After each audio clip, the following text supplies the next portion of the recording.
Hello.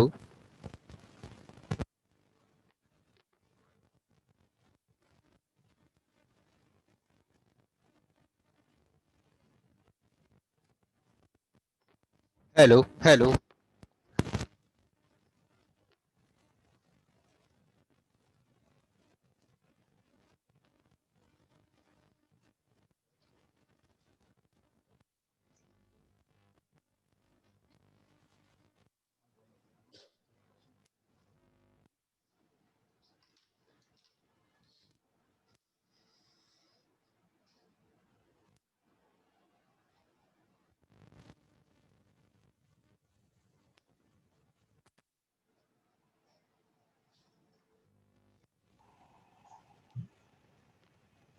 Om Om hello.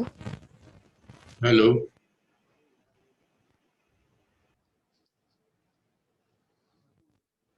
Hello. ओम। उपस्थित सभी मान्यवरों को मेरा सादर प्रणाम। कमर गर्दन सीधी, आंखें बंद, गायत्री महामंत्र से आज के इस कार्यक्रम की शुरुआत करते हैं। कमर गर्दन सीधी, आंखें बंद, चेहरे पर एक हल्की सी मुस्कान। गायत्री महामंत्र एक साथ एक स्वर में।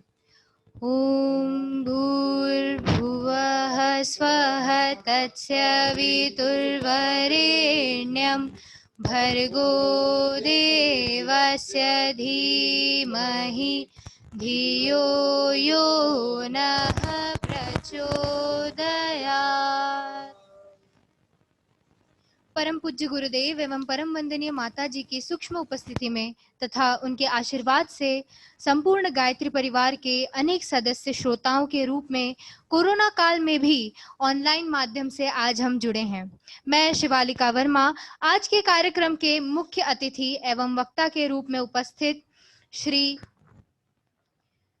राजेंद्र दिवे सर तथा विश्राम ढोले सर जी का स्वागत करती हूं एवं सभी श्रोताओं का संपूर्ण गायत्री परिवार नागपुर विभाग की ओर से सभी को प्रणाम करती हूं। आप सभी का स्वागत अभिनंदन करती हूं। कार्यक्रम की औपचारिक शुरुआत की तरफ बढ़ते हुए जर्नलिज्म एंड मास कम्युनिकेशन के क्षेत्र का एक विख्यात नाम श्री राजेंद्र दिवे सर को मैं दीप प्रज्वलन के लिए आमंत्रित करना चाहूंगी कि वो दीप प्रज्वलन करें एवं कार्यक्रम की औपचारिक शुरुआत करें। साथ ही साथ एक ऐसी शख्सियत को मैं आमंत्रित करना चाहूंगी जो गायत्री परिवार के एक सेवाभावी वरिष्ठ कार्यकर्ता हैं, जिन्होंने अपना संपूर्ण जीवन गायत्री परिवार को एक स्वयं सेवक के रूप में समर्पित कर दिया है। ऐसे गजानन भैया को मैं दीप प्रज्वलन के लिए आमंत्रित करती हूँ कि वह आए और दीप प्रज्वलन करके कार्यक्रम की औपचारिक शुरुआत करें। ओम अग्नेय सुपधाराय अस्मान् विश्वानि देववयुनानि विद्वं युयोधस्मज्जुहुरानमेनु भूयिष्ठान्ति नम उक्तिं विधेम। ॐ भूर्भुवः स्वः तत्सवितुर्वरेण्यं भर्गो देवस्य धीमहि धियो यो नः प्रचोदयात्। अग्नि स्वाहा, सूर्य ज्योति ज्योति सूर्य स्वाहा, अग्नि वर्ष ज्योतिर्वक्ष स्वाहा, ज्योति सूर्य सूर्य ज्योति स्वाहा। भूदीप ब्रह्म रूपस्तम ज्योतिषां प्रभुरवया आरोग्यं देहि पुत्राश्च सर्वार्थाश्च प्रयश्च मे यावत् पूजा समाप्ति तावत् तुम स्वस्तिरो भव। बहुत बहुत धन्यवाद सर। मैं आपसे विनंती करती हूँ कि आप अपना स्थान ग्रहण करें। आज के कार्यक्रम का विषय है, जैसे कि हम सब जानते हैं, राष्ट्र निर्माण में प्रसार माध्यमों की भूमिका। आज के इस कार्यक्रम की प्रस्तावना प्रस्तुत करने के लिए मैं आमंत्रित करना चाहूंगी बिसेन बाबू जी को कि वह आए और आज के कार्यक्रम की प्रस्तावना प्रस्तुत करें।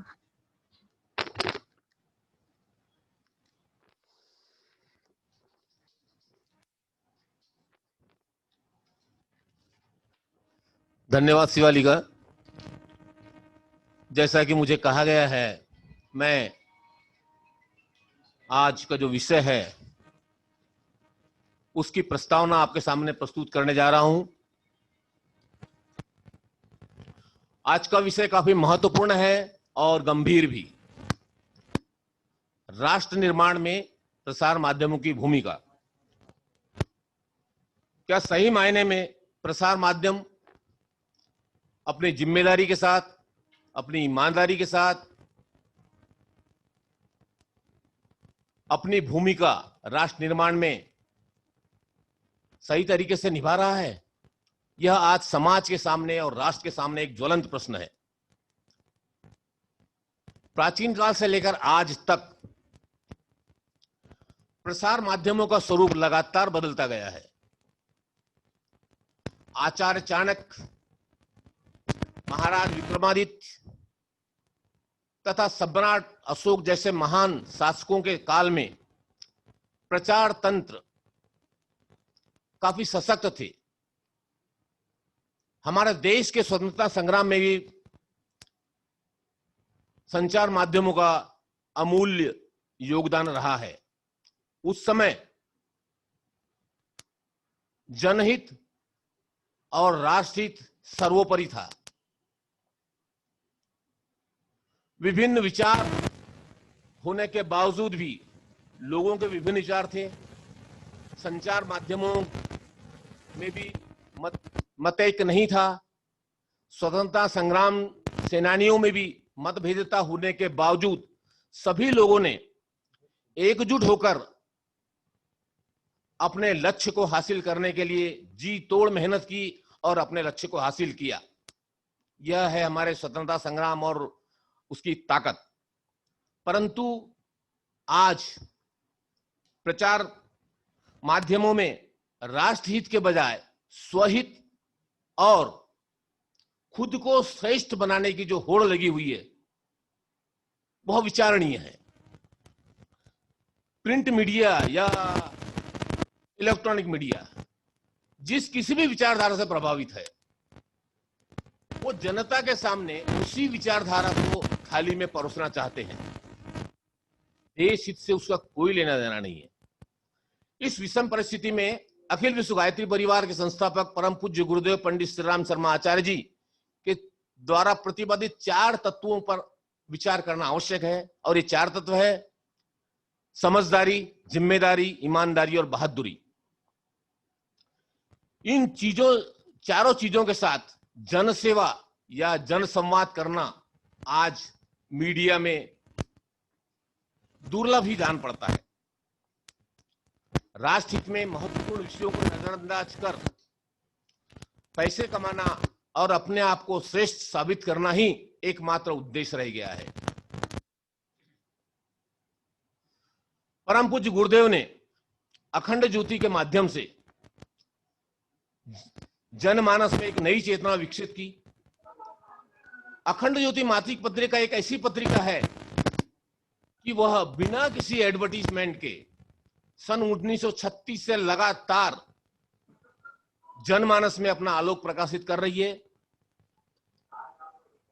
और जनता के सामने जनमानस का एक प्रचंड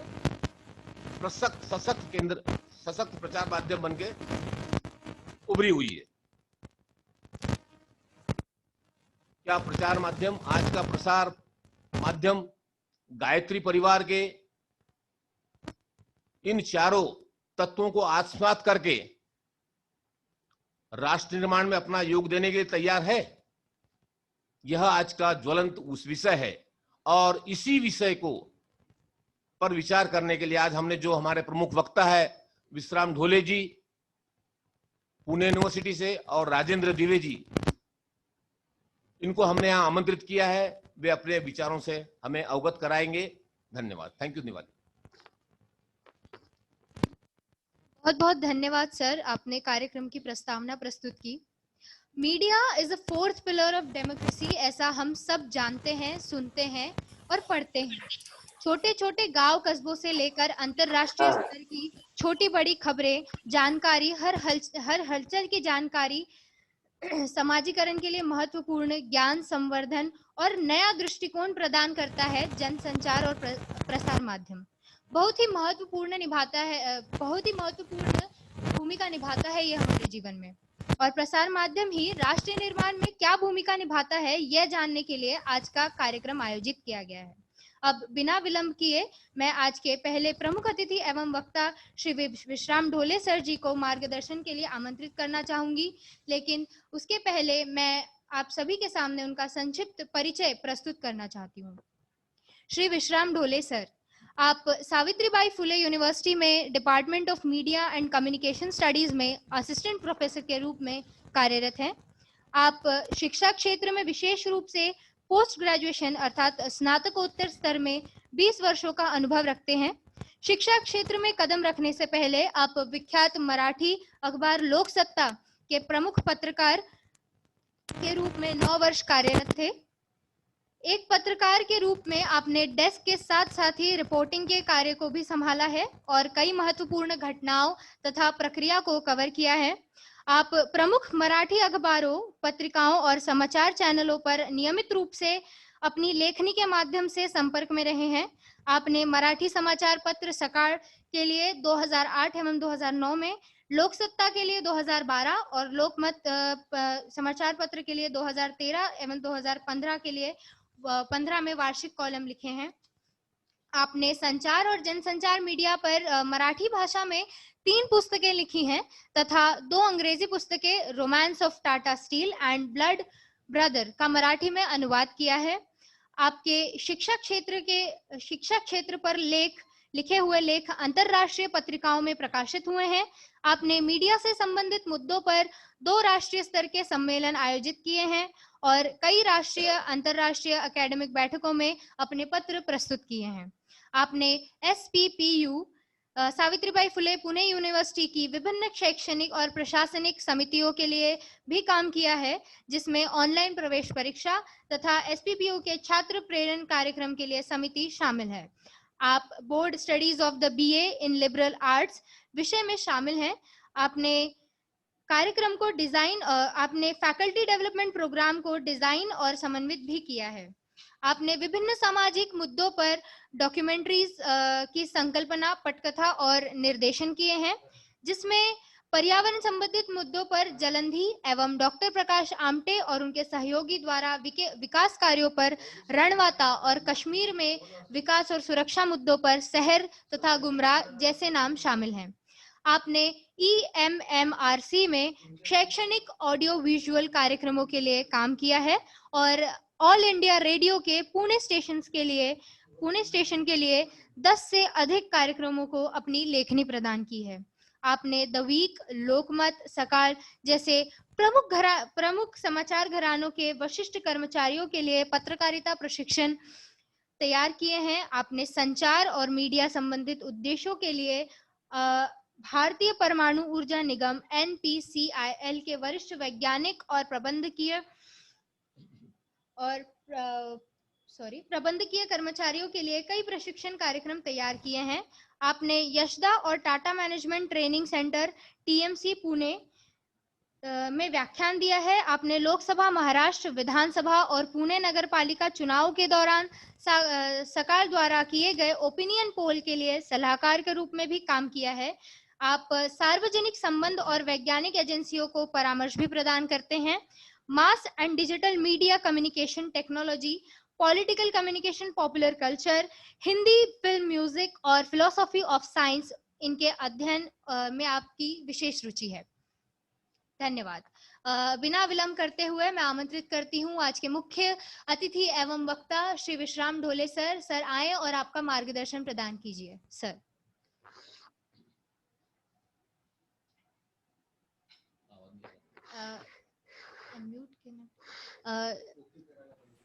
बहुत माफी चाहते हैं सर, आप अनम्यूट थे। हाँ, धन्यवाद। बहुत बहुत धन्यवाद। गायत्री परिवार के इस समारोह में सम्मिलित होने के लिए मुझे बहुत आनंद हो रहा है और इसके लिए और ये मुझे अवसर प्राप्त कर दिया आप लोगों ने, इसलिए मैं आपका बहुत बहुत धन्यवाद अदा करता हूँ। और मेरे ख्याल से आज का जो विषय है और गायत्री परिवार जिस मूल्यों पर, जिस उद्देश्यों से काम कर रही है, वो दोनों भी अपने आप में एक तरह पूरक है और काफी आज के तारीख में, आज के दिन में काफी महत्वपूर्ण है। I would be switching on and off in English in Hindi, क्योंकि हिंदी में बात करने का उतनी मुझे सराव या कोई अभ्यास ज़्यादा नहीं है, इसलिए I'll try to speak in Hindi as well as English. लेकिन जैसे मैंने अभी कहा है कि राष्ट्र निर्माण में प्रसार माध्यमों का योगदान ये आज के लिए तो काफी अहम मुद्दा है ही, लेकिन जब से राष्ट्र इस संकल्पना के बारे में कुछ चर्चा या जब भी इस संकल्पना के बारे में कोई भी चर्चा होती है तो ये मुद्दा बिल्कुल उभर कर आता ही है। क्योंकि अगर हम राष्ट्र, ये बहुत बड़ा मुद्दा है, ये जो विषय है उसके मायने काफी लंबे हैं, बहुत बड़े हैं और गहरे भी है। इसलिए मैं सारी चीजों को तो स्पर्श नहीं कर पाऊंगा, लेकिन संक्षेप में उनके बारे में कुछ कहना चाहूंगा। सबसे पहले हमने ये देखना है कि ये जो राष्ट्र संकल्पना है ये एक तरह से नई संकल्पना है।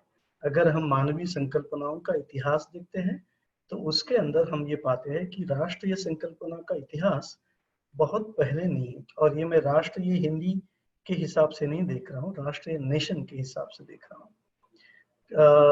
तो नेशन इस संकल्पना के लिए हमने राष्ट्र ये एक हिंदी का प्रतिशब्द उपयोजित किया है, इस्तेमाल करते हैं।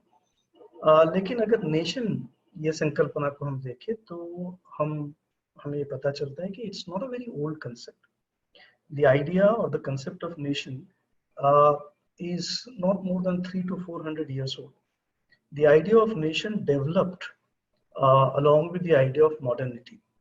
As we know that as in Europe and America, as the idea of modernity, modern life, science, technology, industrial revolution, as they become strengthened, as they got rooted in the overall general social ethos, the idea of nation also emerged. राष्ट्रीय संकल्पना जहां तक हम देखते हैं यूरोपीय परिप्रेक्ष्य में पहले 2 या 300 साल से हम देखते हैं। लेकिन इस संकल्पना के आधार क्या है?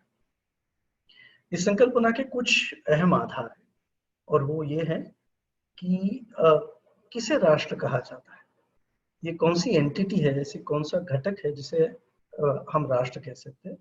तो उसमें एक सामायिक इतिहास का होना जरूरी है।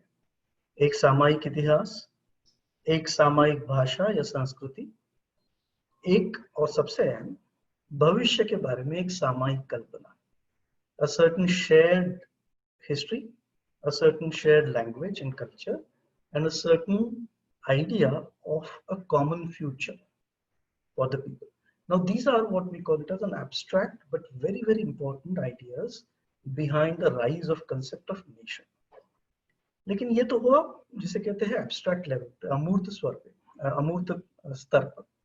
लेकिन असल में when these things get translated into reality, what does it actually mean? ये तो मन में समझने के लिए या फिर संस्कृति में रहने के लिए तो ये बातें ठीक है, लेकिन जब उसका हम असर में रूप देखते तो किस तरह से दिखता है? तो इसका मतलब ये है कि एक नक्शा होता है, एक कॉमन नक्शा होता है, there is a common and continuous geopolitical entity or geopolitical continuity or a map. उसके साथ साथ आते हैं आइकन्स, आते हैं हमारे राष्ट्र की कुछ बोध चिन्ह होते हैं, कुछ मान चिन्ह होते हैं जिनका हम सम्मान करते हैं और जिनको हम सम्मान देना चाहते हैं, जिसमें हम अपनी आप की गरिमा ढूंढते हैं। दूसरी चीज होती है एक फेडरल गवर्नमेंट, एक केंद्रवर्ती संस्था, केंद्रवर्ती शासन व्यवस्था, और तीसरा होता है एक कॉमन डिफेंस। और जैसे भी हम डिफेंस की बात करते हैं तो डिफेंस किसी एनिमी के बगैर नहीं आता। सो when we say that we are defending ourselves against something, that means we also identify a common enemy and then common infrastructure. So in reality, how do we actually understand the idea of nation? It is through these some abstract and some real time events. कुछ ये अमूर्त कल्पनाओं के साथ और कुछ मूर्त वास्तवों के साथ हम राष्ट्र की कल्पना देखते हैं। तो राष्ट्र ये कोई सिर्फ जियोपॉलिटिकल बाउंड्री नहीं होती है, राष्ट्र एक अतीत का एहसास होता है और एक भविष्य की कल्पना होती है। राष्ट्र ये होता है हमारे बीच में जो भी कुछ शेयर्ड है, सामायिक है उसमें। लेकिन अगर इसकी तुलना में हम भारत को देखते हैं तो हम एक एक एक ही साथ भारत में बहुत सारी चुनौतियां भी है राष्ट्र संकल्पना को देखने में, और काफी सारी सामान्यताएं भी है। There are some commonalities and there are also differences and therefore challenges. एक तो चैलेंज ये है कि जैसे हम देखते हैं कि भारत का इतिहास अगर हमें देखना है तो किस हद तक देखा जाए, कौन सा इतिहास ध्यान में लिखा जाए, किसकी दृष्टि से इतिहास को हम समझ लेते हैं, इसके बारे में कई कई विचारधाराएं हैं, कई कई मतभिन्नता है। तो ये एक बहुत बड़ी चुनौती होती है। दूसरा, ये भाषा और संस्कृति के बारे में तो हमें मालूम है, हम ये कहते आ रहे हैं कि हमारे देश में काफी सारी संस्कृतियां हैं, काफी सारी भाषा है। सिर्फ ऑफिशियल तौर पे, आधिकारिक तौर पे भी देखा जाए तो 20 के आसपास हमारी तो सिर्फ भाषाएं और अलग अलग संस्कृतियां हैं, और ये भाषाएं भी ऐसी है कि जिनमें कई बार बहुत सारा कॉमनैलिटीज नहीं है। तो इतनी सारी चुनौती के बाद फिर अगर हम धर्म की बात करते हैं, हम वर्ण की बात करते हैं, फिर संस्कृतियों की बात करते हैं, तो वही वहां पे तो बहुत सारी विविधताएं मिलती है। लेकिन विविधताओं के बावजूद भी, और यही हमारे भारत की विशेषता है कि इन सारी विविधताओं के बावजूद भी हम बाकी किसी दुनिया में कई जगह पे ऐसी विविधताओं को भी दबाकर एक जिसे कहते हैं कृत्रिम तरह से उनमें एकात्मता का भाव पैदा करने की कोशिश की गई। ये बात नहीं है कि ऐसा नहीं हुआ है। जैसे कि हमने सोवियत यूनियन का अगर एक्सपेरिमेंट देखते हैं 1918 के बाद, तो वो हो गया था, लेकिन हमें पता है कि 1990 के दशक में उनका क्या हुआ। लेकिन भारत में ऐसा नहीं हुआ है। एक 1947 का अगर एक बहुत बड़ा जो हमारे पार्टीशन हुई वो अगर बात छोड़ते हैं, तो हमें मालूम है, हम देखते हैं कि इतनी सारी विविधताओं के बावजूद भी एक भारतीय होने का कुछ एक एहसास हमारे सारे लोगों के दिमाग में होता है। कुछ कॉमनैलिटीज होते हैं। ये बात नहीं है कि हर बार हम उसके सामने हम we all agree with it, but there is definitely a sense of unity between us, and that unity could sometime be because of our cultural practices, it could be sometime because of the religious commonality। जैसे अगर हिंदू धर्म की बात करते हैं तो हिंदू धर्म में कई सारे पंथ हैं, कई सारी उपासनाओं की पद्धतियां हैं, लेकिन उसके बावजूद एक हिंदू होने का एक एहसास, कुछ मूल्य हमारे मन में होते हैं। उसमें से कुछ अच्छे हैं और कुछ आज के परिप्रेक्ष्य में देखे जाए तो त्याजनीय है, they are not worth keeping as such. लेकिन इन सारों के बावजूद भी एक हिंदू होने का एहसास, एक भारतीय मुस्लिम होने का एहसास हमारे सारी पूरी भारतवर्ष में देखा जाता है। तो ये कॉमन चीजें होती हैं।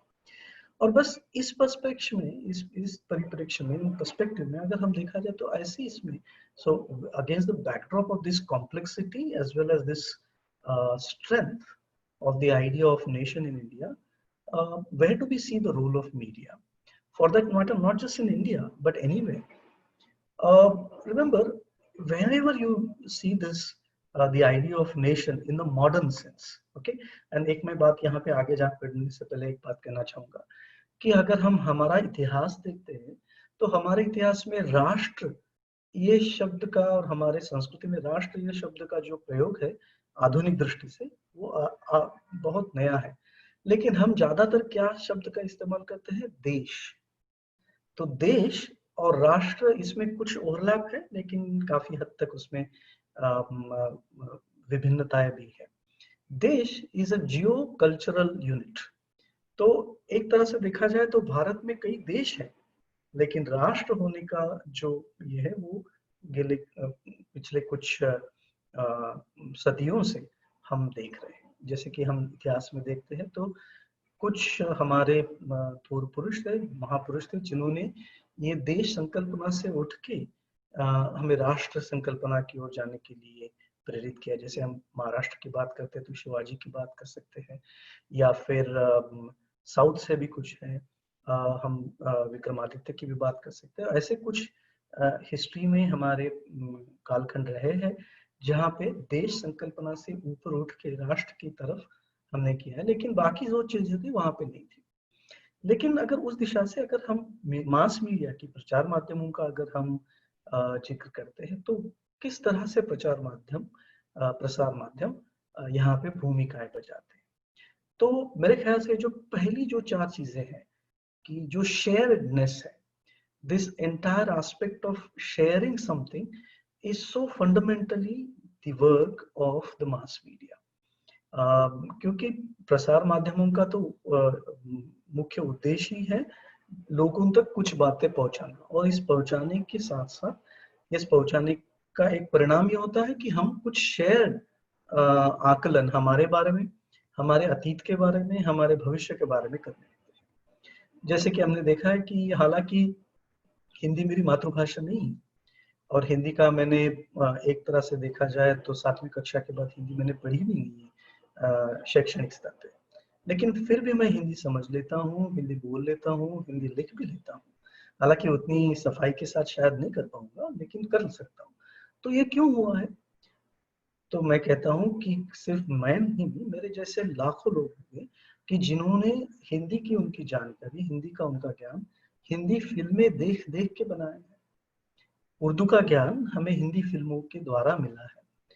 भारत में किस जगह पे क्या होता है इसके बारे में, हालांकि मैं कई सालों पंजाब नहीं गया हूँ, लेकिन पंजाब में क्या होता है हमें हिंदी फिल्में देख के मालूम होता है, या वहाँ की संस्कृति कैसी है। हालांकि वो फिल्मी आविष्कार है, ये बिल्कुल सही है, वो काफी हद तक शायद सच होगा भी या नहीं भी होगा, लेकिन क्या हो सकता है इसका एक जो शेयर्ड इथॉस है, वो फिल्में हमें देती है, हमें अखबार देते हैं, हमें टेलीविजन देते हैं।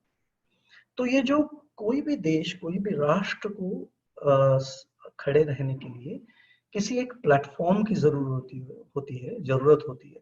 ये प्लेटफॉर्म, ये व्यासपीठ, ये स्टेज ऐसा होता है कि जहाँ पे चीजों को शेयर किया जा सके। और काफी सालों तक ये काम, खास करके अगर हम यूरोप में देखा जाए तो यूरोप में नेशन ये संकल्पना का उदय और अखबारों का उदय, ये काफी एक साथ चलने वाली प्रक्रिया थी। तो इसलिए कई लोगों का ये मानना है, कई विद्वान लोगों का ये मानना है कि अगर शायद अखबार ना होते, अगर प्रिंटिंग प्रेसेस नहीं होती, तो शायद ये नेशन कल्पना का जो यूरोप में आविष्कार हुआ है वो शायद ना होता।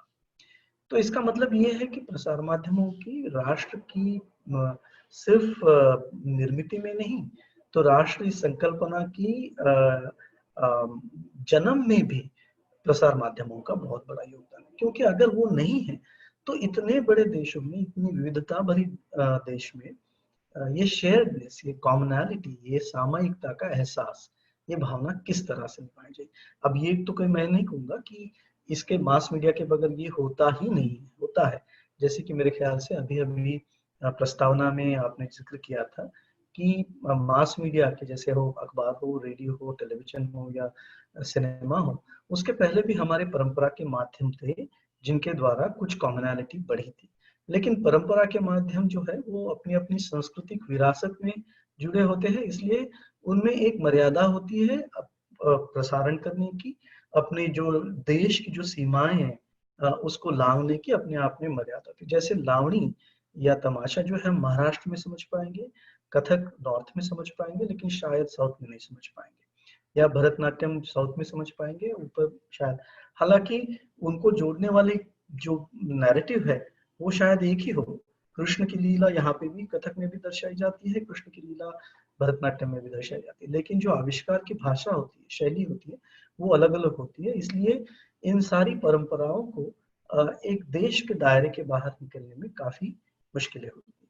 लेकिन माध्यमों को ये मुश्किलें कम होती है, होती नहीं ऐसी बात नहीं, होती है लेकिन कम होती है। उनमें अपने आप में सिस्टम होने की वजह से they have a greater potential to reach out, and that's why the rise of nation is so deeply related, entrenched in the spread of mass media. अब ये सब कहने के बाद और इन सारी चीजों को रखने के बाद आज की तारीख में हम क्या देखते हैं या इतिहास में हमने क्या देखा है। हालांकि हम अखबारों का जिक्र करते हैं और एक ऐसा दौर था जिसका प्रस्तावना में उल्लेख भी किया गया कि स्वतंत्रता पूर्व काल में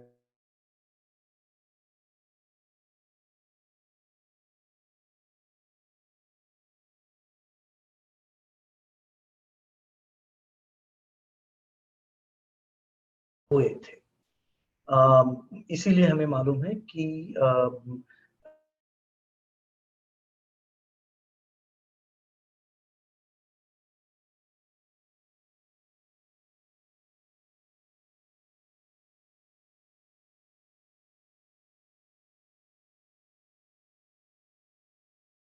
तो था, एक डिस्कोर्स था, एक जो एक जिसे कहते हैं कि एक भविष्य की एक कोई कल्पना थी, वो अखबारों ने हमारे सामने रखी थी। लेकिन जैसे ही हम स्वतंत्र हुए, तो फिर अब क्या आगे रखना है? अब राष्ट्र निर्मित, पहले तो राष्ट्र का प्रस्थापित होना जरूरी था, स्वतंत्र होना जरूरी था, तो वो तो काम कर लिया अखबारों ने, काफी हद तक किया था। हालांकि उस वक्त उनकी पहुंच बहुत कम थी, लेकिन फिर भी कर पाए थे। लेकिन उसके बाद अखबारों के लिए जो पूरा ऑब्जेक्टिव था वो पूरा चेंज हो गया। अब वो चेंज क्या हो गया? वो चेंज हो गया कि स्वतंत्र तो हम हो गए, लेकिन स्वतंत्रता के बाद हमें किस तरह का भारत अपेक्षित है, किस तरह का भारत हमें निर्माण करना है, इसके बारे में एक स्वप्न, एक जिसे कहते हैं सपना, एक ड्रीम, एक नैरेटिव अखबारों ने कुछ हद तक हमारे सामने रखा। लेकिन अगर मेरी पर्सनल राय मानी जाए तो मुझे लगता है कि उसके बाद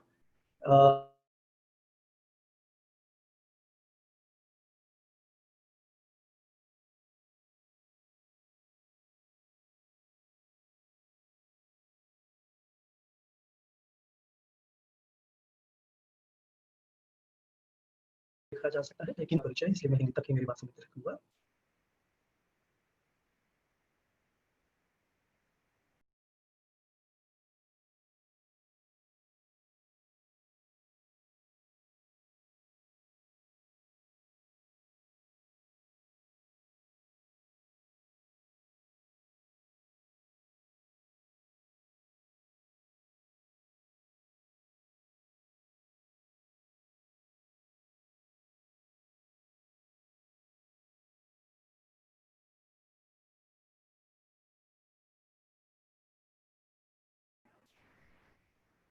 सिनेमा की शक्ति एक लार्जर देन लाइफ पावर से आती है। हम देखते हैं उनमें स्टोरीज होती है, और इन स्टोरीज की वजह से उनका हमारे ऊपर, हमारी मानसिकता के ऊपर प्रभाव करने की आदत भी बहुत ज्यादा होती है। तो अगर हम 1950 और 60 का दशक का सिनेमा लेते हैं, तो हालांकि वहां पे प्रेम कहानियां बहुत बड़ी है, सारी चीजें, लेकिन इन सारों के बावजूद ये हमारा देश कैसा हो, हमारा समाज कैसा हो, हमारी यहाँ की कुटुंब व्यवस्था कैसी हो, इसके बारे में हमारी हिंदी फिल्मों में ये पूरे बिखरा हुआ जो एक समाज था, उसमें कुछ तो कॉमनैलिटीज नहीं।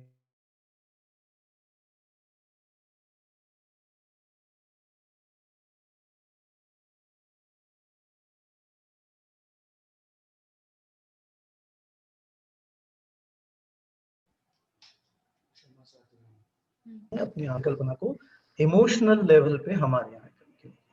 लेकिन जैसे जैसे समय गुजरता गया, तो हमें पता चला कि ना तो सिनेमा हमारी उस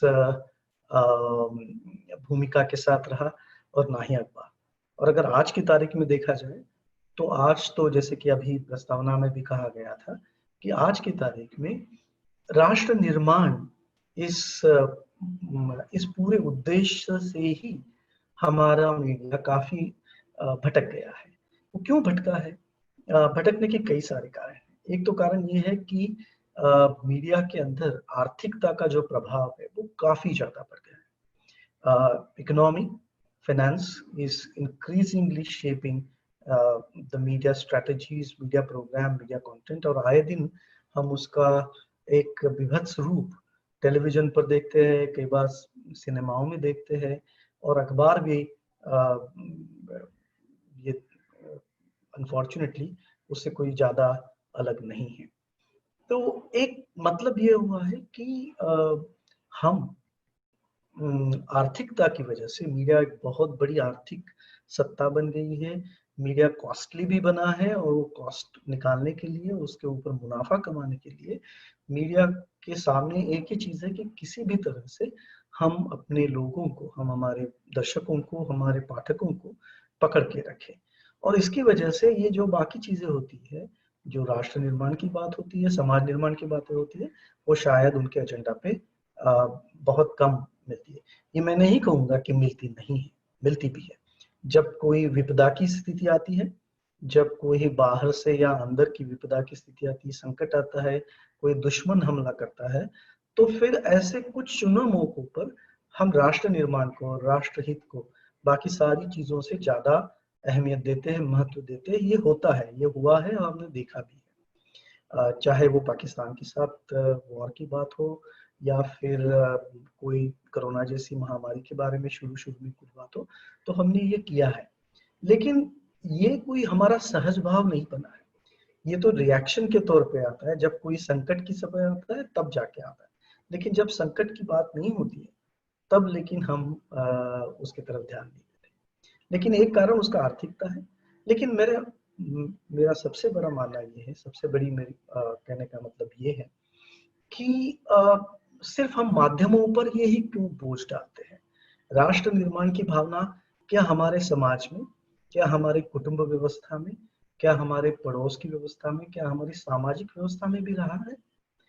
ये मानकर चलना कि भाई माध्यम जो है ये हमारे समाज से कोई अलग है, कोई विपरीत और कोई अलग ऐसी शक्ति है, तो ये गलत होगा। हमारे समाज के जो इथॉस है, हमारे समाज की जो एक पूरी परिभाषा है, हमारे समाज का एक जीवन तत्व है, वही तत्व हमारे माध्यमों में भी पाया जाता है।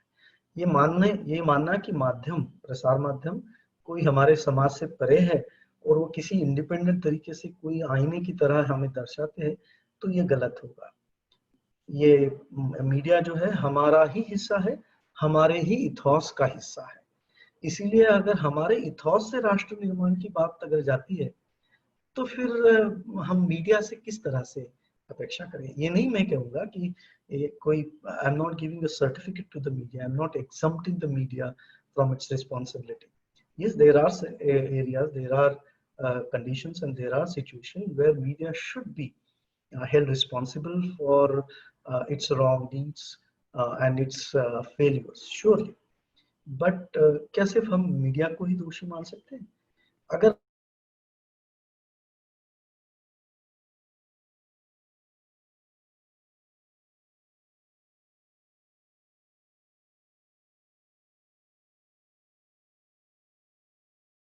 बारे में हम अपने निजी राष्ट्र की बारे में सोचते हैं।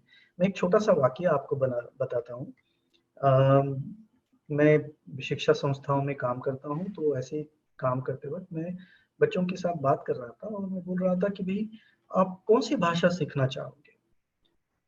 तो अचानक से बच्चे कहने लगे हम जर्मन सीखेंगे, हम फ्रेंच सीखेंगे, हम स्पेनिश सीखेंगे। मैं बोला आप उर्दू सीखोगे? No one was like. Kannada सीखोगे? नहीं। उड़िया सीखोगे? नहीं। तमिल सीखोगे? नहीं। उन्हें लैटिन जैसी जो अब पूरी तरह से मृतप्राय भाषा है वो सीखने भी इंटरेस्ट था, लेकिन हमारे पड़ोस के राज्य की भाषा सीखने में इंटरेस्ट नहीं था। तो ये तो कोई मीडिया ने नहीं किया है, ये तो हमारे ही समाज की धारणा। ये बच्चे कहाँ से लेते हैं? तो ये हमारा जो पूरा कॉलोनियल हैंगओवर है, हमारा जो एक पश्चिम की तरफ देखने का जो एक रवैया रहा है, उसकी वजह से जो हमारे यहाँ का है, खुद का है, इंडिजिनस है, इतिहास से हुआ है, हमारे संस्कृति से हुआ है, जिनसे हमारा जैविक संबंध है, उसके बजाय हम पश्चिम से आने वाली चीजों को देखते हैं। ये कोई गलत बात नहीं है कि वहाँ अगर बाहर से कोई भी चीज अच्छी आती है तो जरूर हमें सीखनी चाहिए, जरूर लेनी चाहिए, और हमने वो किया भी है। लेकिन ऐसे करते वक्त क्या हम अपनी धरोहर को भूल सकते हैं? तो वो नहीं होना चाहिए, लेकिन वो होता है।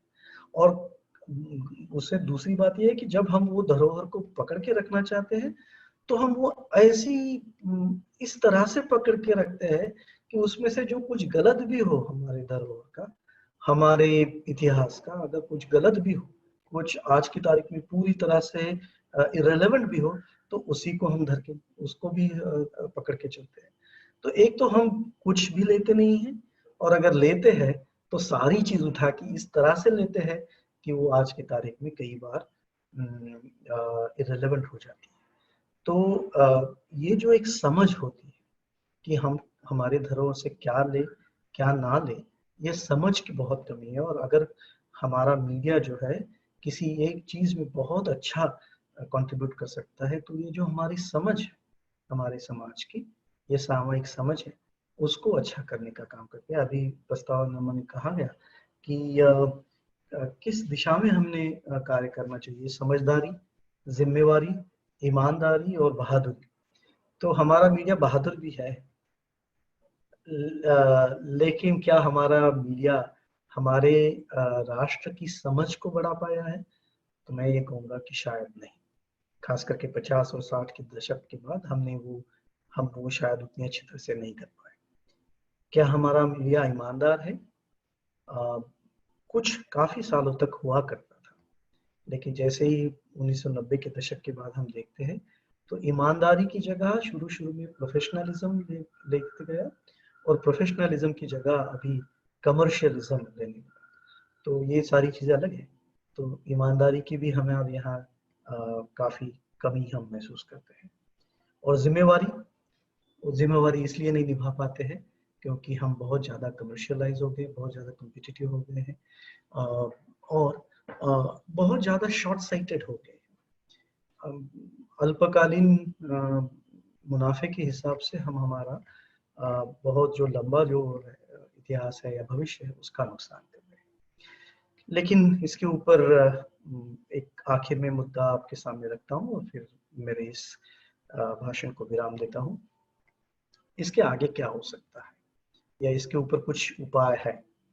तो उपाय देखा जाए तो बहुत हो सकते हैं। जैसे हम कानून कर सकते हैं, कोई रेगुलेटरी बॉडीज रख सकते हैं, लेकिन मेरा ये मानना है कि कानून और रेगुलेटरी बॉडीज मीडिया के ऊपर हम कितने भी रखें, वो एक हद के बाद उसका कोई ज्यादा फायदा हमें दिखने नहीं मिलेगा।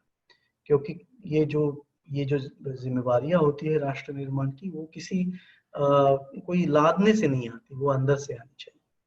और तो इससे एक हद तक कुछ शायद हो पाएगा, जिसे कहते हैं हम, जो हमारा नुकसान है वो शायद टल पाएगा। लेकिन जो रचनात्मक कार्य है वो सिर्फ रेगुलेशन और लॉ से नहीं होता है। उसके लिए एक ऊर्जा की, एक नए सपने की, एक स्टोरी की, एक नैरेटिव की जरूरत होती है। तो वो कहाँ से आएगा? तो मेरे ख्याल से वो समाज से ही आ सकता है। जब तक हम शिक्षा संस्था है, हमारी कुटुंब व्यवस्था, हमारे सामाजिक व्यवहार, जब तक इस भावना को अपने आप में उजागर नहीं करते, अपने आप में दृढ़ पूर्वक नई पीढ़ी तक नहीं लेते, तब तक मेरे ख्याल से क्योंकि मीडिया में जाने वाले लोग भी कौन होते हैं? वो हमारे ही यहाँ से जाते हैं, तो हमारे ही परिवारों से, हमारे ही अड़ोस पड़ोस से जाते हैं। तो जब तक वहां पे वो भावनाएं नहीं होती है, तब तक मेरे ख्याल से मीडिया अपना ये जो रोल है वो उतना निभा नहीं पाएगा। और दूसरी चीज हमें ये करना है कि मीडिया को खास करके कि जो कमर्शियल लॉजिक जो बना है, उस लॉजिक को हम किस तरह से अंकुश में ला सकते हैं। तो इसका एक छोटा सा उदाहरण आपको बता दूं कि जो मीडिया हमें लगता है कि हमारी राष्ट्र निर्मिति के लिए विपरीत काम कर रहा है, तो हम क्यों उसे देखते हैं? हमें उन्हें क्यों देखना है?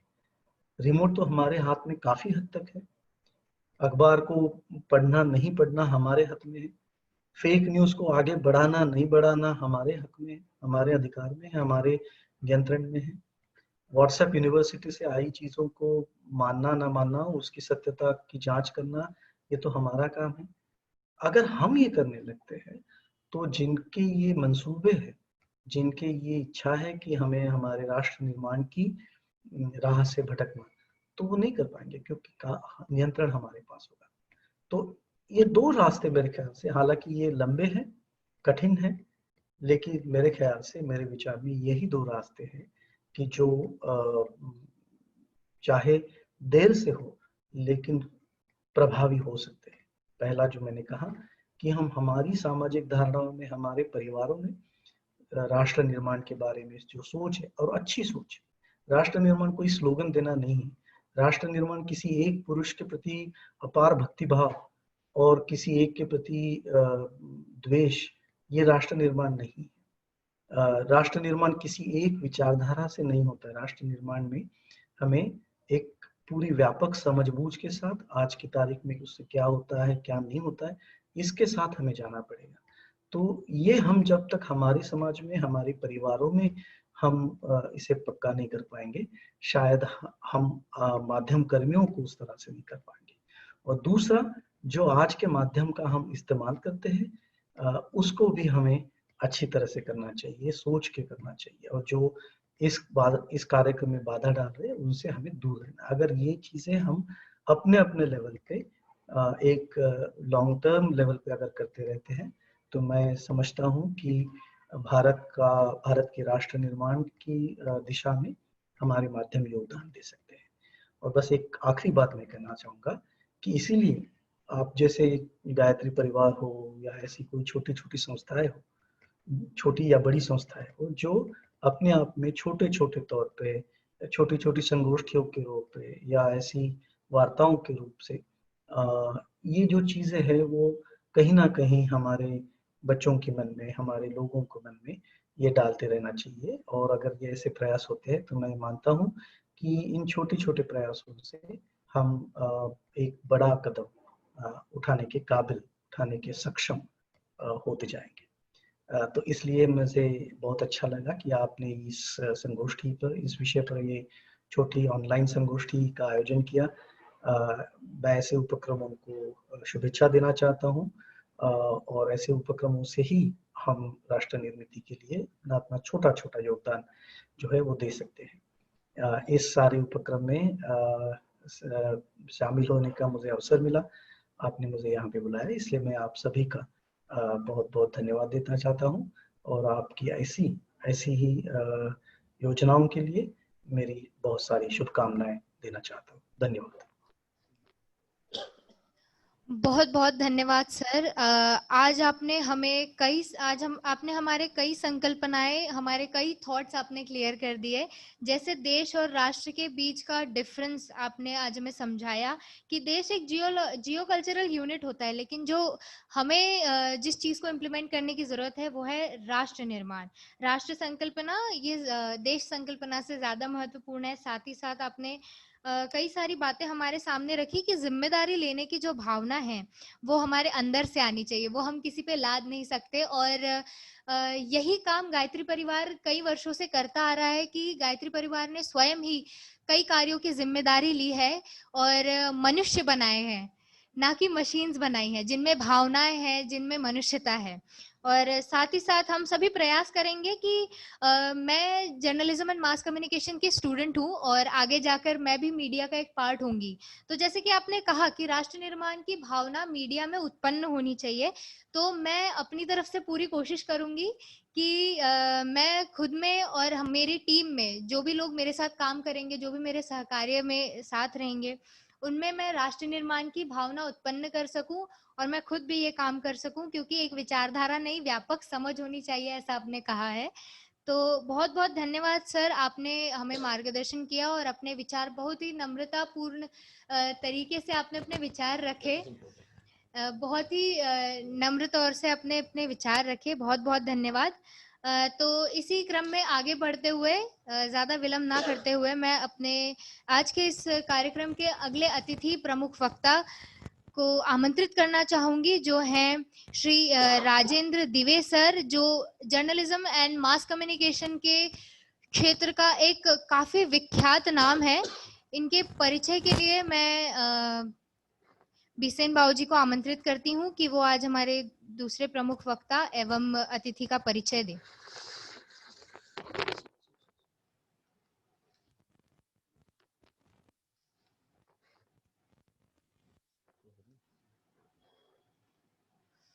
धन्यवाद शिवालिका। आज मैं एक ऐसे व्यक्तित्व का परिचय कराने जा रहा हूं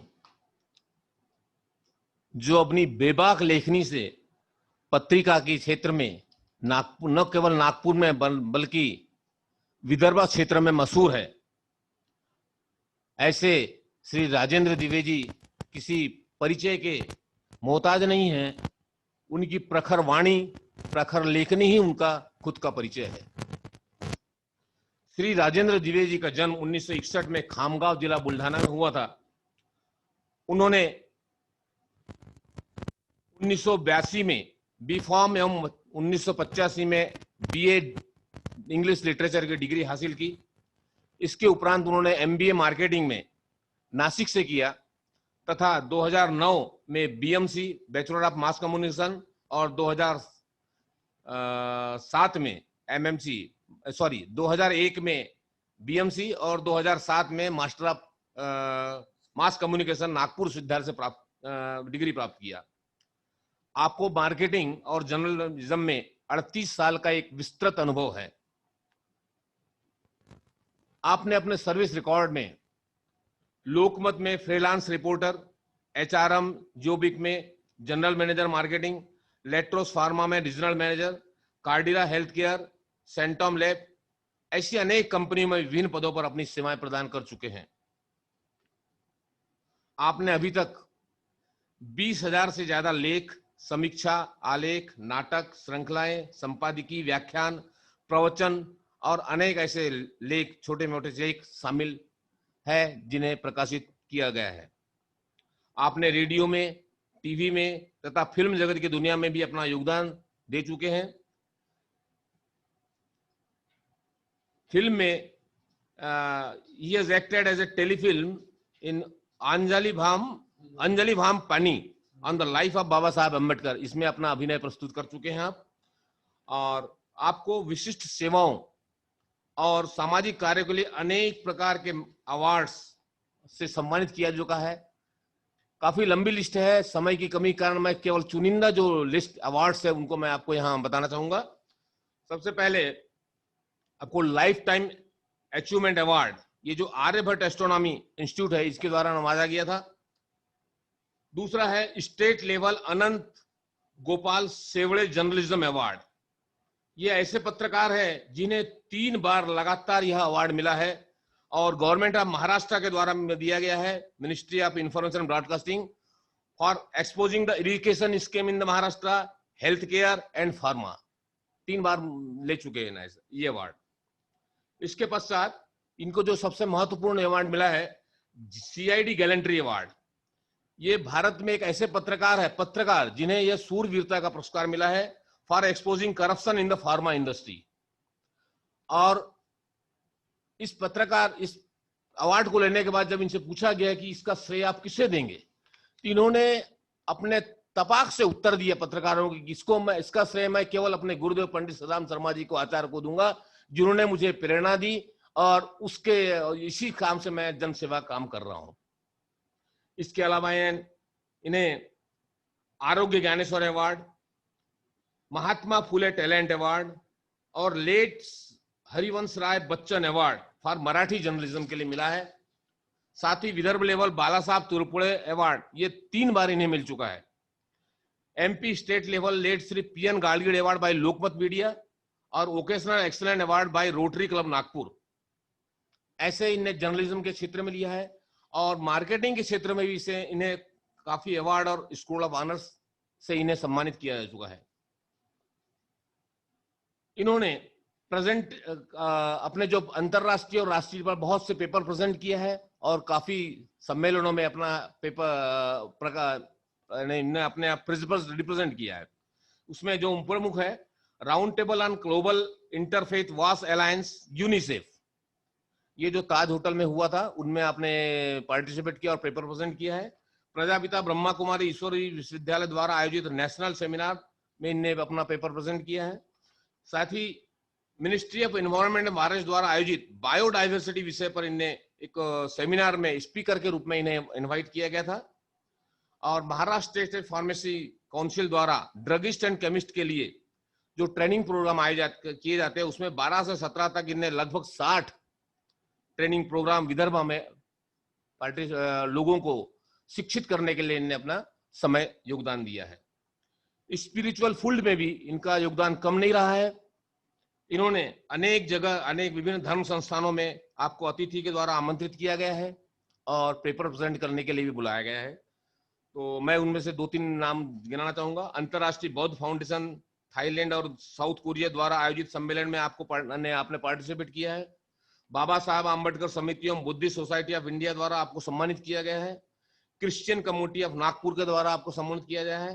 जमायत हिंदी इस्लाम मूवमेंट द्वारा सम्मानित एवं बौद्ध धर्म मोहम्मद पैगंबर ने आपने वहां लेक्चर दिया है।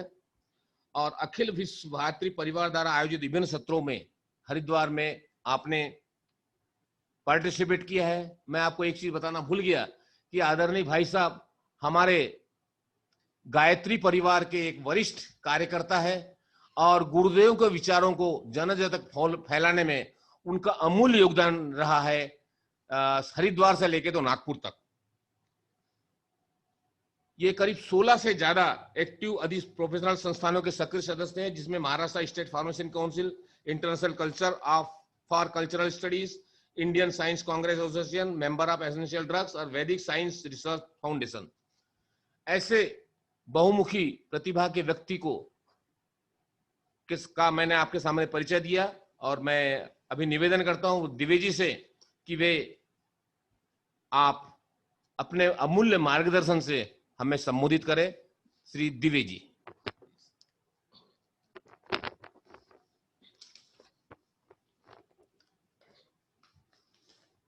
नमस्ते। इस आभासी दुनिया के माध्यम द्वारा जो लोग इस आभासी प्रसार माध्यम में एक आभास के तौर पर यहाँ उपस्थित है, उन सबको मेरा प्रणाम। आदरणीय विश्राम जी ढोले,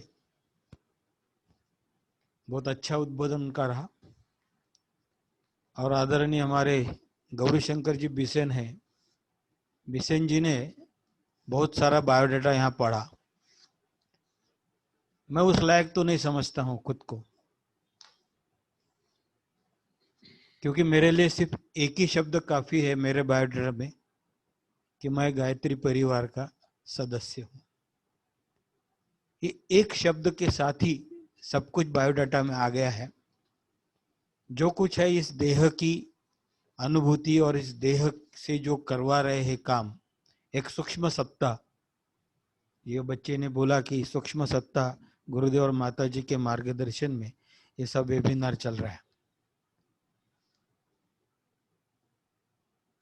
ये दुनिया पूरी आभासी हो गई है, वर्चुअल,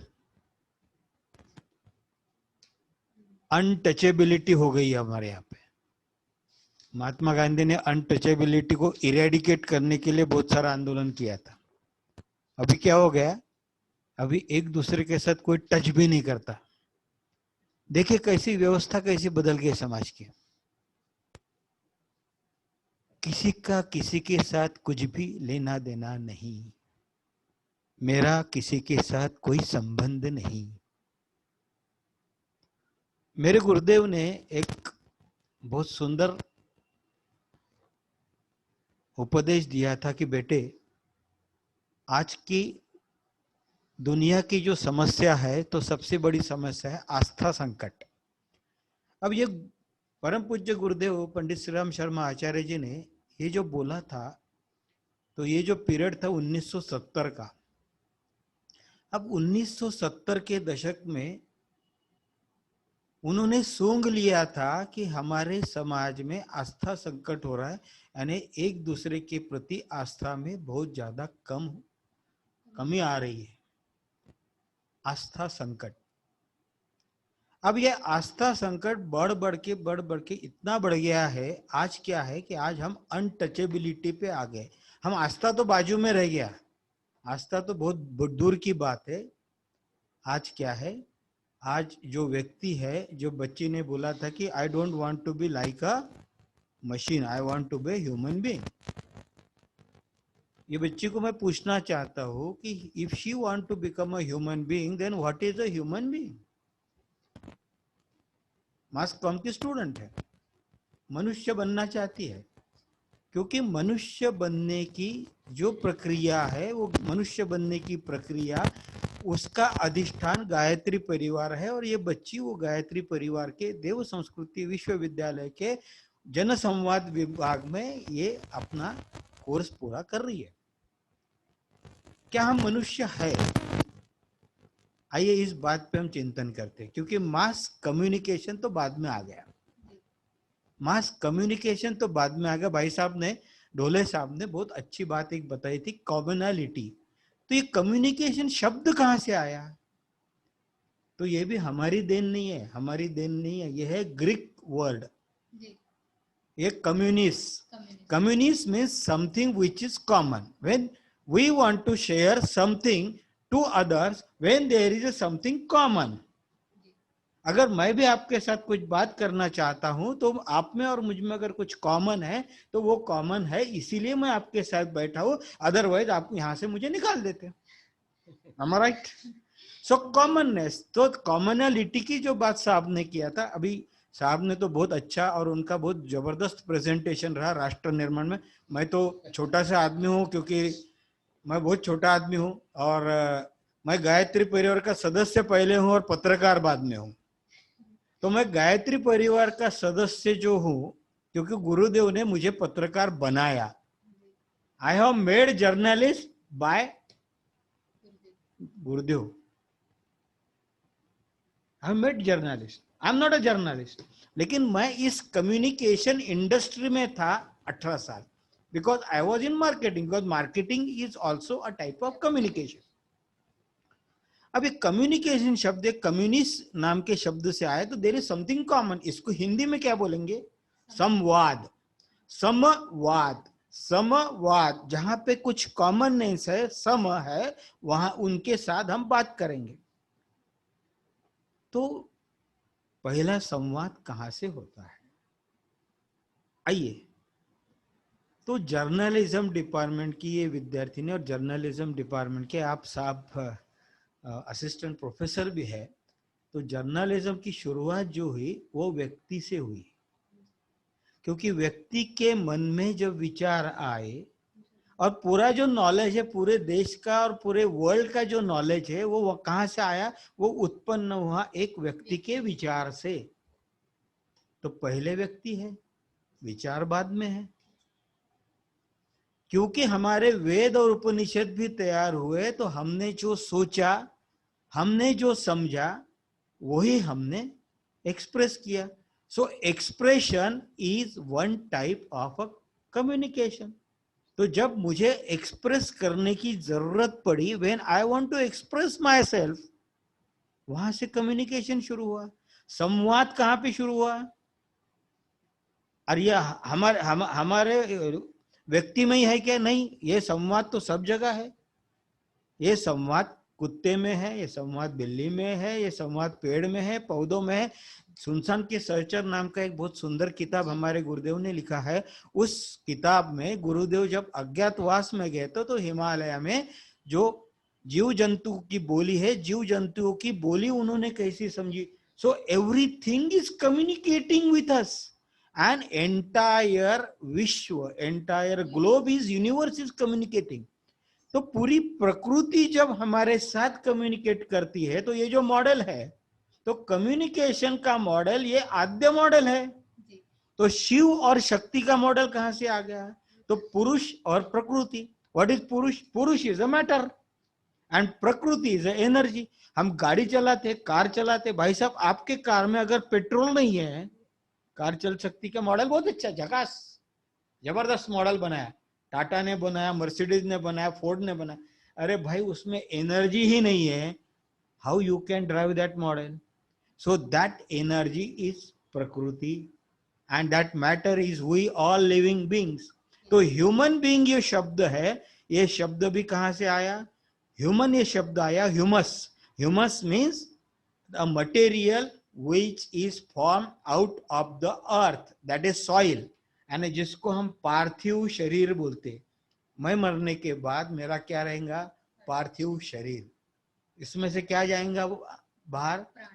प्राण क्या है? प्रकृति, दैट इज एनर्जी। तो मेरा कम्युनिकेशन शुरू होता है जब मैं पैदा होता हूं। Not only that, I am carrying my memory from 20 billion years. ये रिसर्च से प्रूव हो चुका है। तो communication is the existence of the human on this अर्थ। तो मुझे कम्युनिकेट करने की जरूरत क्यों पड़ती है? क्योंकि हमारे ये जो डीएनए है, तो DNA is a language of God, deoxyribose nucleic acid. हमारे जीन्स है, तो हम कैसे बनते हैं? हमारा जो मैटर बना, पार्थिव शरीर जो बना, वो बना जीन्स से। हमारे अंदर कितने जीन्स है? 1,00,000 जीन्स है। हमारे अंदर कितने सेल्स है? 1 ट्रिलियन सेल्स है। 1 ट्रिलियन सेल जो है, तो हर सेल जो हमारे शरीर में है, each cell is a individual. अब राष्ट्र की बात जो करेंगे, तो राष्ट्र जो है हमारा एक शरीर एक राष्ट्र है, क्योंकि एक राष्ट्र के अंदर हमारा, जैसे भारत कहा गया, तो भारत के अंदर 26 स्टेट है, 26 स्टेट के अंदर प्रांत है, वो प्रांत के अंदर लोग रहते हैं, वो उसके अंदर महानगर पालिका है, नगर पालिका है, ये सब चीजें हैं। अब ये जो स्टेट में, वो हर स्टेट का एक एक इंडिविजुअल एक 1 सेल है, तो एक 1 individual of 1 nation is cell. So similarly in our body there are 1 trillion cell. तो हर सेल जीवित है, क्योंकि हम उसको नाम देते हैं बायोलॉजिकली या टेक्निकली नाम देते हैं structural and functional unit of life. वो जिंदा है, तो वो एनर्जी जो है, वो एनर्जी वो सेल में है।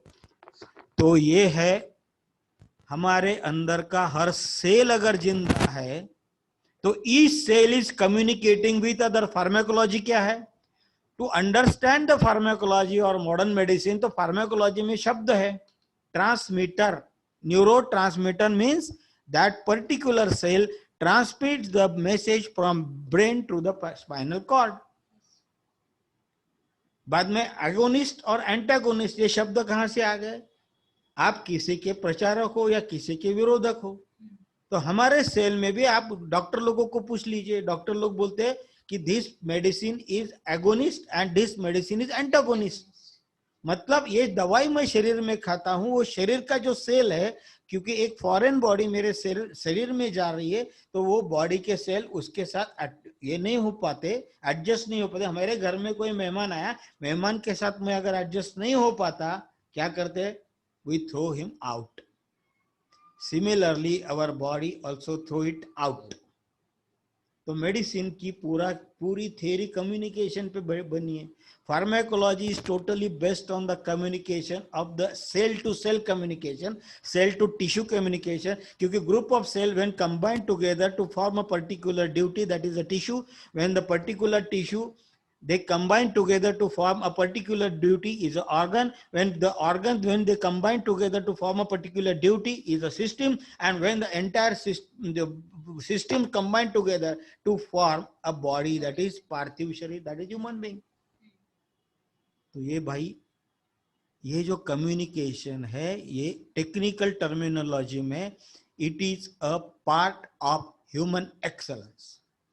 तो वैटसन एंड क्रिक, जिन्होंने जेनेटिक जीनोम का जो अभी ये चल रहा है, संशोधन चल रहा है, जिन्होंने डीएनए हेलिक्स जो ढूंढ के निकाला है, वो बोलते हैं कि we are on this earth, we means human being, जो ह्यूमन बीइंग है, जो प्राणी है, जो एनिमल्स है, we are on this earth from 20 billion years, मतलब 2000 करोड़ साल से हम इस विश्व में या इस भूगोल में हम यहाँ पे जिंदा है।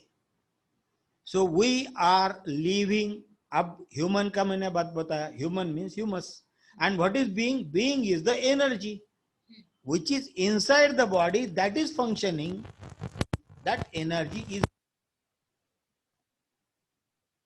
are existing in this universe as a human being. तो ये जो पुरुष और प्रकृति का सिद्धांत है, उसको आप शिव शक्ति कह सकते हैं, उसको हम अल्लाह कह सकते हैं, अल और आहा कह सकते हैं, उसको हम यिन और यान कह सकते हैं, आप कोई भी रूप दे सकते हैं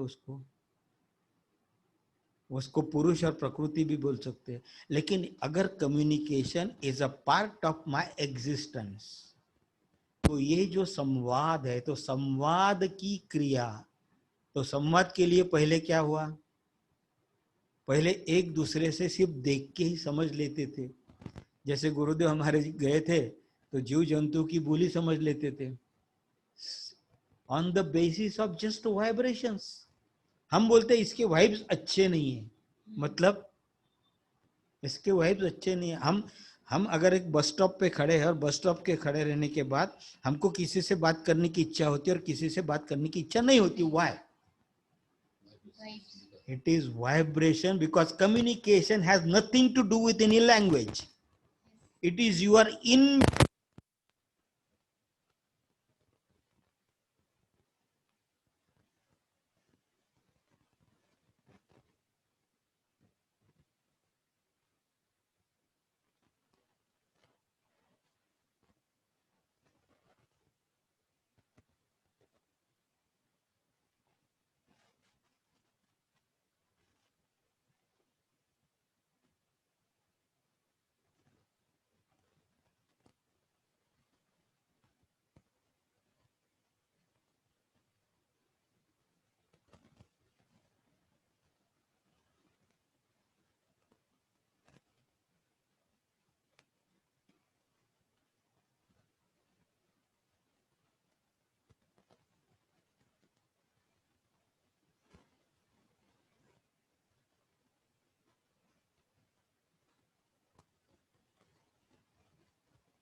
हमारी कम्युनिकेशन हमारी इनबिल्ट कैपेसिटी है।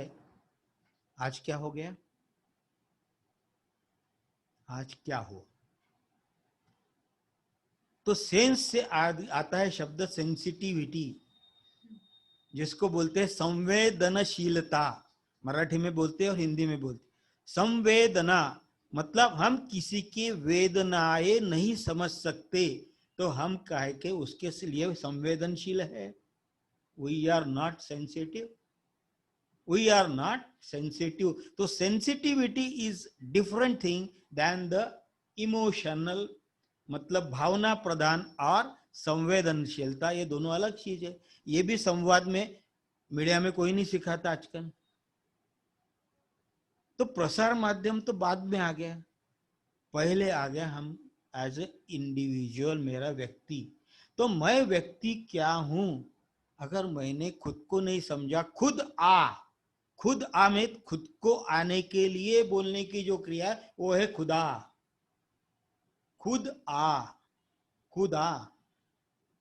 बुद्ध जो है, Buddha means the ultimate form of an individual. वो अपने आप, अपने खुद के साथ जब कम्युनिकेट करते हैं।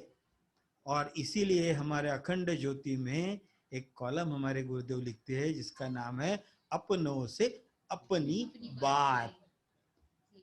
क्योंकि जब तक हम किसी व्यक्ति को अपना नहीं मान लेते और उसके साथ मेरा सुख दुख, मेरा ये शेयर नहीं कर सकते, तो हम उसके प्रति संवेदनशील कैसे रह सकते? नहीं रह सकते। तो समाज कहां से आ गया? समाज मतलब जहां पे इन लोगों के साथ कॉमननेस है, कम्युनिकेशन का एबिलिटी है, और ऐसे व्यक्ति का समुच्चय जो एक साथ बैठ के अपने जो कॉमन थिंग्स है वो शेयर करते, उसलिए उसको बोलते हैं समाज। Community means something which is common, commonality sir ने जो बोला। आज कहाँ है समाज? ये प्रश्न अपने आप से पूछने के लिए प्रश्न। अब हमारे शरीर के अंदर 1 लाख जीन्स है, और मॉडर्न मेडिसिन को 100 से ऊपर जीन्स के बारे में कुछ मालूम नहीं।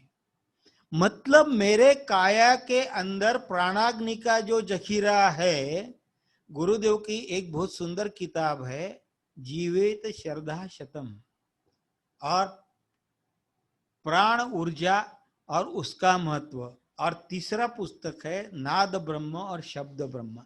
बस ये जो 3 खंड अगर पढ़ लिए तो पूरा कम्युनिकेशन समझ में आता है. What is communication inside? So what you are inside is exactly the same you are facing outside. Because sir ने जो बोला, सर ने थोड़ा कम्युनिकेशन के लैंग्वेज में बोला, the human individual is an exact replica of the outer world. So your inner world is a replica of the outer world. जो आप अंदर है वो बाहर है, क्योंकि आपके अंदर अगर डिस्ट्रक्टिव विचार है तो आप बाहर भी डिस्ट्रक्शन करेंगे. आपके अगर कंस्ट्रक्टिव विचार है तो आप कंस्ट्रक्शन की ही सोचेंगे.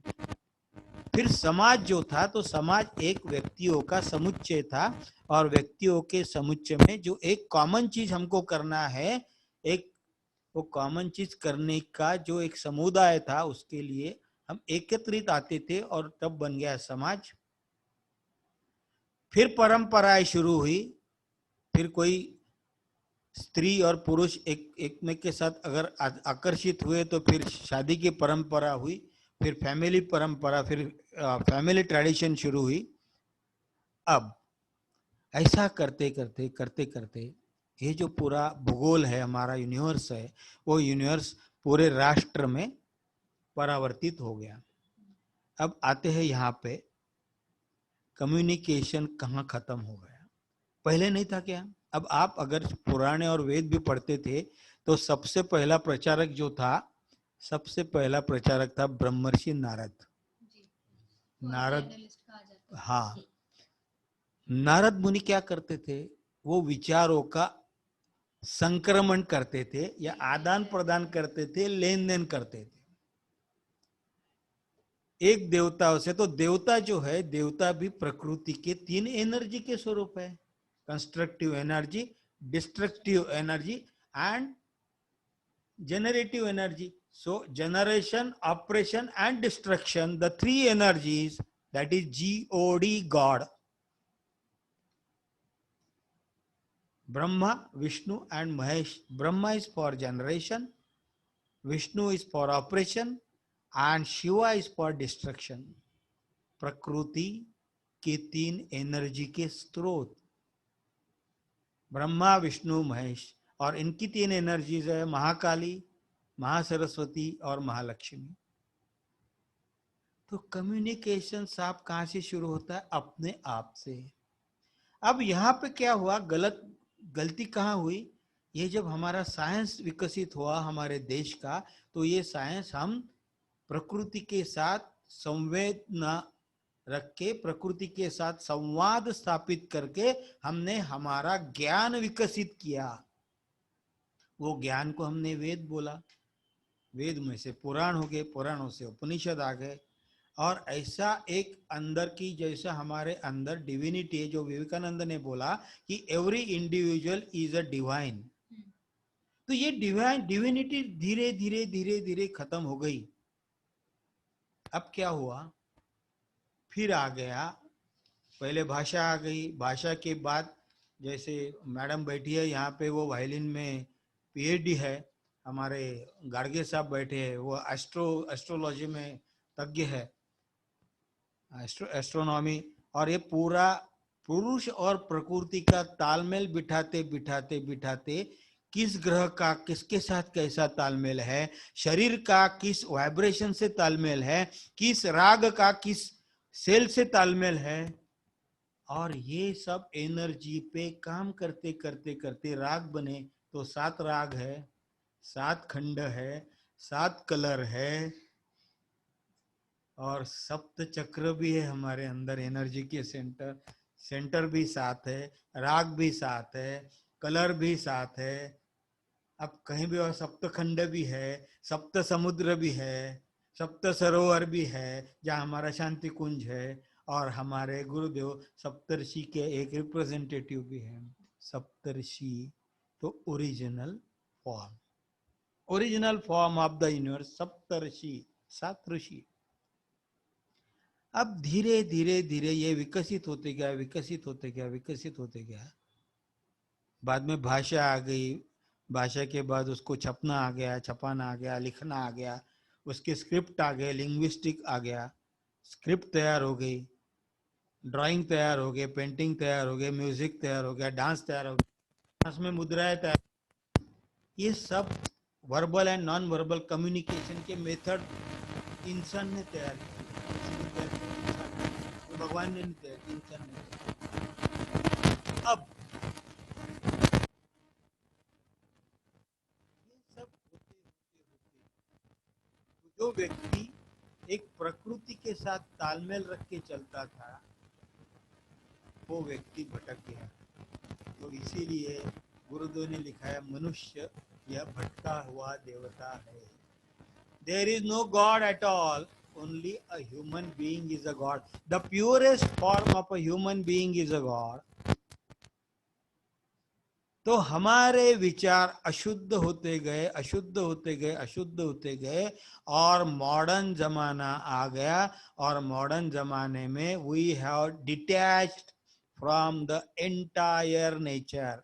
हमने प्रकृति के साथ तालमेल बिठाने की जगह हमने प्रकृति से डायरेक्ट कॉन्फ्लिक्ट ले लिया है।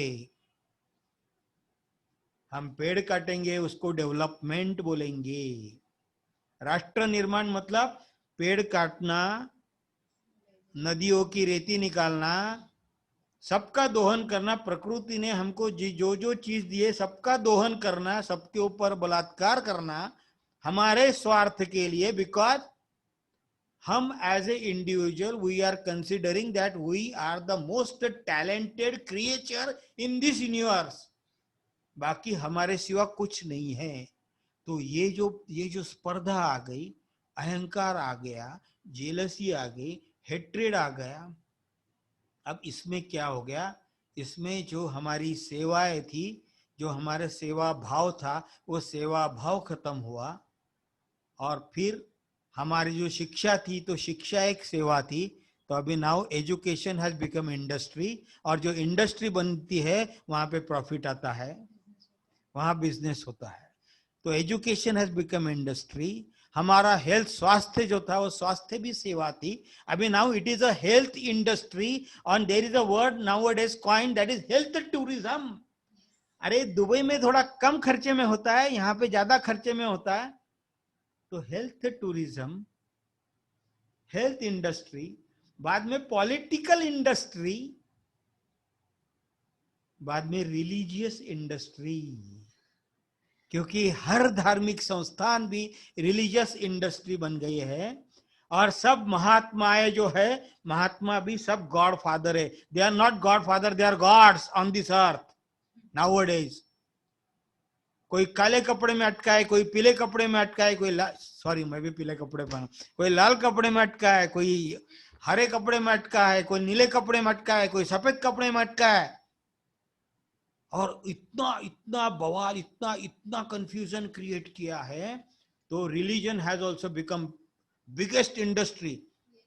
उसके ऊपर एक फिल्म बनी, सर जानते होंगे, पुणे में बनी है फिल्म, स्वामी पब्लिक लिमिटेड नाम की फिल्म है। एमबीए करके आता है वहां से एक बच्चा, लंदन से एक एमबीए करके आता है, और वो एक आदमी को महाराज बना देता है, और उसमें 450 करोड़ का वो इंडस्ट्री हो जाती है। एक साल में 450 करोड़ प्योर प्रॉफिट। तो ये हो गया रिलीजियस इंडस्ट्री। और सबसे लास्ट, ये जो माफिया का सबसे लास्ट माफिया है आज के सब जगह पे पूरे वर्ल्ड में जो तांडव कर रहा है, वो माफिया है मीडिया माफिया। तो there are 5 mafias: education mafia, health mafia, political mafia, religious mafia, और सबसे ज्यादा तांडव करने वाला आज की तारीख में मीडिया माफिया। अब प्रसार माध्यम ने अपना स्वरूप कितना बदल दिया और कितना घटिया हो गया साहब। और मैं तो हम सिर्फ प्रिंट और इलेक्ट्रॉनिक मीडिया तक ही मर्यादित है। आज ये हमारे हाथ में एक शैतान आ गया, इसका नाम है स्मार्टफोन। ये it is a media tool, nobody knows, nobody knows. ये डिजिटल मीडिया हो गया। इसने पूरा आदमी के शरीर की संवेदनाओं का सत्यानाश इसने किया। Nowadays everybody is a journalist, क्योंकि WhatsApp journalist, Facebook journalist, everybody is researcher, Google researcher. Everybody is research, Google research, everybody is expert, everybody is expert.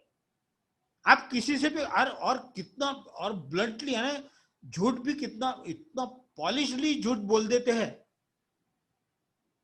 और मुझे नहीं लगता आज का मीडिया देखने के बाद मास कम्युनिकेशन की डिग्री की आवश्यकता है, मुझे नहीं लगता आज के जमाने में। आप वो ये देखो, न्यूज चैनल देखो, आप देखती है, वो नहीं, हॉरिबल है, कितना भी झूठ बेधड़क कैसे बोल सकेंगे। तो यहाँ पे क्या हो गया, हमारे मास कम्युनिकेशन में पहला संवाद था इंट्रा पर्सनल कम्युनिकेशन। हमारा मास कम्युनिकेशन शुरू होता है इंट्रा पर्सनल कम्युनिकेशन से। What is intra personal communication? That is स्व संवाद, खुद के साथ संवाद करना। खुद के साथ संवाद करने की जो क्रिया है वो खत्म हो चुकी है।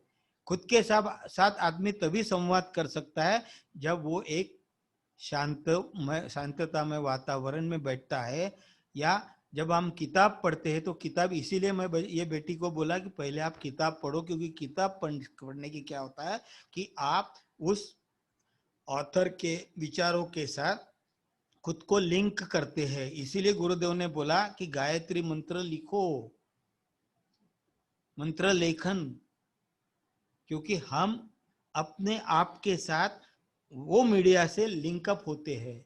तो हमारी क्या बढ़ती है? अंडरस्टैंडिंग। तो जब तक अंडरस्टैंडिंग मतलब समझदारी, तो जब तक मेरी खुद की समझदारी नहीं बढ़ेगी तो मैं एक व्यक्ति करके कैसा जी पाऊंगा। तो मेरी समझदारी क्या है? मेरी खुद के साथ पहली समझदारी है। तो ये है पहला स्वरूप, हमारे गुरुदेव ने बोला था, व्यक्ति निर्माण। युग निर्माण कैसे होगा? व्यक्ति के निर्माण से। तो ये है व्यक्ति निर्माण। तो खुद को खुद के साथ संवाद करने की जो कला है उसको विकसित करना, वो है व्यक्ति निर्माण। तो इसलिए बोलता है, मनुष्य देवता बने बने यह धरती स्वर्ग समान। यही संकल्प हमारा संकल्प है। इसलिए मैंने बोला था कि मैं पहले गायत्री परिवार का सदस्य हूं, बाद में मैं मीडिया में आया।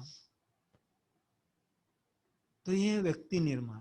तो ये मेरी अंडरस्टैंडिंग खत्म हो गई। आज के बच्चों में आप देखिए, मैं भी जाता हूँ मास कम्युनिकेशन के डिपार्टमेंट में जाता हूँ, सर भी मेरे साथ एग्री हो गए। आज 12वीं ग्रेजुएशन किए हुए बच्चों को खुद का एक्सप्रेशन भी नहीं आता, एक शब्द भी वो ढंग से नहीं लिख पाते। अगर आपकी मातृभाषा कहाँ पे आ गई? मातृभाषा मतलब मेरी माँ, मेरा बाप जिस भाषा में बात करता है वो है मातृभाषा। अरे कम से कम मुझे एक भाषा तो आना चाहिए ढंग से। मेरी भाषा मराठी है, तो मैं बचपन से लेके 12वीं तक मराठी मीडियम में पढ़ा हूं, तो मुझे कम से कम मेरी भाषा तो बराबर आना चाहिए। एक एयरपोर्ट पे मैं गया था। आजकल क्या है कि कल्चर कैसा है कि हमारा खत्म करना है ना, हमारा सब बेकार है, और वहां से जो आ रहा बहुत अच्छा है। तो ये जो होड़ लगी है, अब मैं एक एयरपोर्ट पे था, वो बाई अपने छोटे बच्चे को बोलती, बेबी बेबी देखिए देखिए, बेबी आ रही है, बेबी आ रही है। वाक वाक करती क्या? तो वाक वाक मतलब क्या? What is that? वाक वाक करना क्या चीज है ये? है हमारी भाषा एडल्ट्रेटेड हो गई। हमारे भाषा एडल्ट्रेटेड हो गए, हम इसलिए हमारे विचार भी एडल्ट्रेटेड हो गए। अब यहां पे आता है वो डीएनए का लिंकेज, क्योंकि 20,000 बिलियन ईयर से हम जो मेमोरी कैरी कर रहे हैं वो मेमोरी हमारे अंदर, हमारे शरीर में, हमारे सेल में, हमारे जेनेटिक्स में स्टोर है। हम वो कैरी कर रहे हैं, और वो कैरी करते करते सपोर्टिव उसको जो लैंग्वेज और ये एक्सप्रेशन की पावर है हमारी लुप्त हो चुकी है। हमारे पास एक्सप्रेशन ही नहीं। Fever, what is fever? मुझे बुखार आता है, मतलब बुखार जो है, बुखार is a expression of my body for the odd situation. अगर कुछ गलत होके देख के मैं कुछ उसके ऊपर मारामारी करता हूं, तो मेरे अंदर के जो सेल्स है जब वो प्रोटेक्ट करते हैं, वो प्रोटेक्शन इज बुखार, दैट इज फीवर। तो ये कम्युनिकेशन मेरे अंदर है। वो बताता है ब्रेन कि तेरे शरीर में कुछ तो भी एक नापाक चीज आ गई है अंदर, तो उसका विरोध कर। तो जब बॉडी रिएक्ट करती है, that is the reaction of a body to the outside that is communication. तो ये खत्म हो गया, तो ये समझदारी खत्म हो गई, क्योंकि हम पढ़ते नहीं। लोगों मैं पूछता हूँ, अब हम एक सर्वे किया गया कि पेपर, मैं एक पेपर में काम करता हूँ, तो हमारे सर्वे किया गया तो पेपर कितना पढ़ते, कैन यू इमेजिन? 24 पेज का पेपर निकलता है, तो 24 पेज के पेपर में हार्डली, आप अपने घर में भी जाके देखिए, 5 मिनट के ऊपर कोई पेपर नहीं पढ़ता। फिर तुम्हारा ईगो क्यों कि मैं बहुत बड़ा पत्रकार हूँ, मेरे बायलाइन छपती है और मैं बहुत बड़ा बड़ा ये करता हूँ, बहुत तुर्रम खान हूँ, ये ईगो क्यों? पढ़ते ही नहीं, तुम्हारा पेपर कौन पढ़ता है? और आजकल के कोविड के जमाने में तो वो हमारा पेपर ऐसा लटकते रहता बाहर, कोई हाथ भी नहीं लगाता उसको। तो प्रिंट मीडिया यहाँ पे, मतलब हमारा विचार यहाँ खत्म हो गए, विचार करने की ताकत खत्म हो गई, हमारी इनबिल्ट कम्युनिकेशन खत्म हो गया, इनबिल्ट कम्युनिकेशन खत्म हो गया। अब फिर क्या हुआ? फिर हमारे ऊपर जो एजुकेशनल माफिया का जो आक्रमण हुआ, तो मेरा बेटा अंग्रेजी बोलना ज्यादा चाहिए, my son want to be speak in English. भले मेरे बाप ज्यादा ने कभी अंग्रेजी पढ़े नहीं होंगे, लेकिन मेरे बच्चों ने तो अंग्रेजी पढ़ना चाहिए। फिर डालते हैं वहां पे स्कूल में।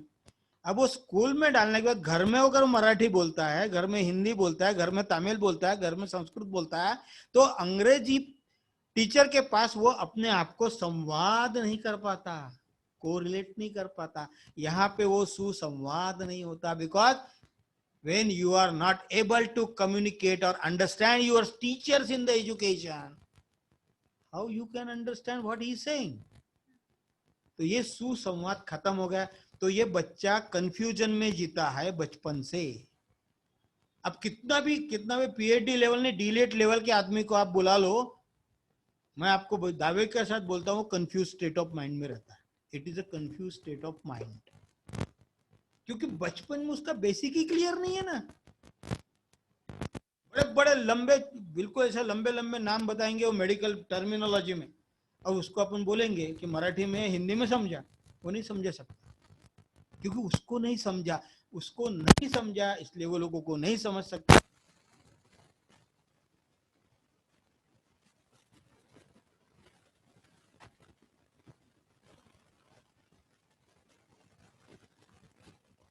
पड़ता है कवर करने के लिए।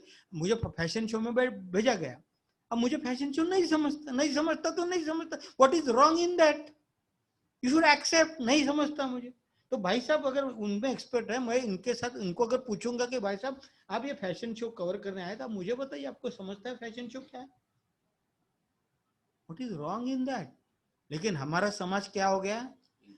ईगो जो ये हो गया, तो हमारा समाज खत्म हो गया। मेरा बेटा बहुत बड़े स्कूल में जाता है, फलाना फलाना सेंट, फलाना फलाना सेंट, डमाक डमाक अंग्रेजी पढ़ता है। वो अंग्रेजी पढ़ता है इसलिए, अब मैं एक पुणे में गया था, पुणे में एक रिश्तेदार के यहाँ अंग्रेजी किताब पढ़ी, वो बच्चे को पूछा कि बेटा तुझे क्या समझा? He could not even express. ये अगर BA, BCom, BSc, BPharm, MPharm, PhD, MBBS, MD, ये लोगों की अगर बातें हैं, when they can't understand the body, अगर हमारी बॉडी में नहीं समझ सकता, how I can diagnose? क्योंकि डायग्नोसिस में भी विवेक लगता है। तो ज्ञान के बाद आता है विवेक, क्योंकि विवेक तब डेवलप होता है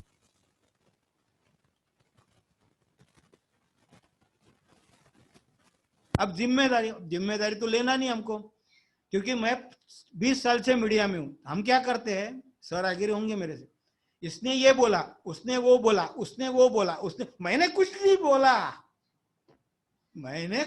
बोला, उसने वो बोला, इसने। अब हम टीवी पे तमाशा, टीवी नाम का तमाशा रोज देखो, वो जो एक बड़े बड़े स्टार नाम है ना, बड़े बड़े चिल्ला के बोलते हैं, वो खुद कुछ नहीं बोलते, उसने बोला, इसने बोला। हम लिखते भी ऐसा है, मैं इंटरव्यू में गया, उसने बोला। हम रिसर्च भी करते, उसने ये बोला। What is research in our country? Research मतलब वो संशोधन नहीं है, उसमें भी समशोधन, मतलब उसने आप पहले करके रखा है, अबे तू लिख रहा है सिर्फ उसको कॉपी पेस्ट कर। There is no search, there is only research. मतलब एक हाइपोथेसिस लेना, जैसे ये रुमाल है, ये रुमाल के ऊपर बैक्टीरिया, मैंने हाइपोथेसिस लिया, फिर मैंने शुरू किया कि लुई पास्चर ने ऐसा निकाला, बैक्टीरिया क्या है, वायरस क्या है, फंगाई क्या है, फिर उसके डिस्क्रिप्शन देना, फिर दो तीन चैप्टर वो डिस्क्रिप्शन का कल्चर डेवलप किया, इसमें हाँ ये बैक्टीरिया उसके जैसा दिखता है, वो बैक्टीरिया उसके जैसा, ऐसा उसने बोला था इसलिए मैं तो hypothesis is proved, that is our research. ये है फॉरेन के। और हमारे यहाँ क्या था, हमारे यहाँ हम पेड़ के नीचे बैठते थे, वो पेड़ को हाथ लगाते थे, पेड़ की भावनाएं क्या है वो बोलते थे, संवाद ये करते थे, उसकी संवेदना से, इसलिए हर प्रहर के अंदर मेडिसिन तैयार होती थी, because we were knowing that each individual is different. हर व्यक्ति अगर अलग है, पिंडे पिंडे ब्रह्मांड जो बोलते हैं, हर पिंड में ब्रह्मांड है और हर ब्रह्मांड में पिंड है।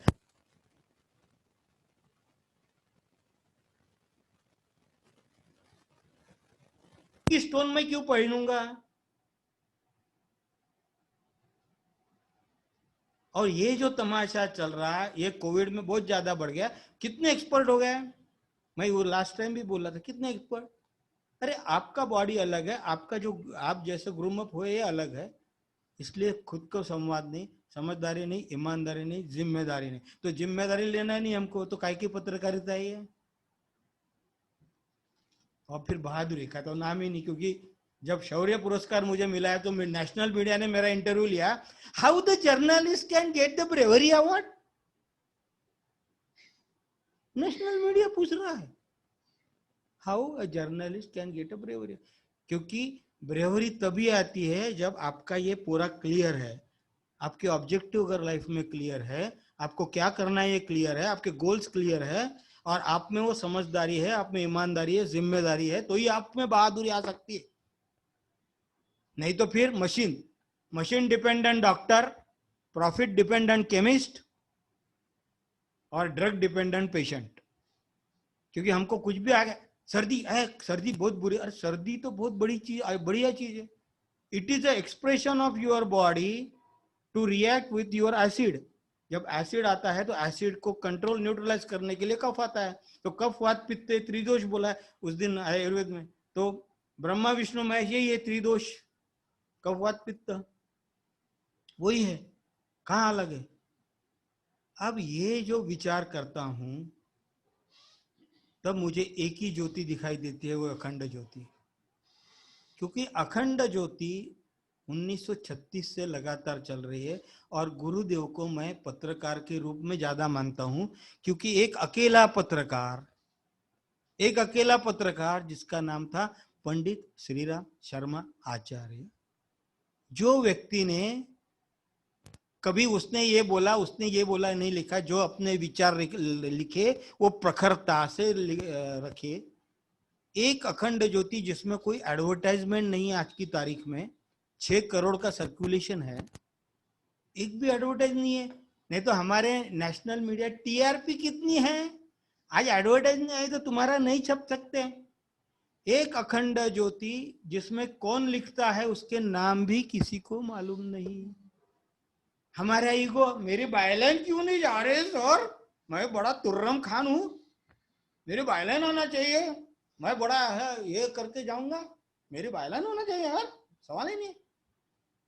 मेरी अखंड ज्योति जिसमें आर्टिकल आते हैं, वो आर्टिकल सोचने पे मजबूर करते हैं, और उसमें एक आदमी की भी बायलाइन नहीं। आपको मालूम है कौन लिखता है? नहीं।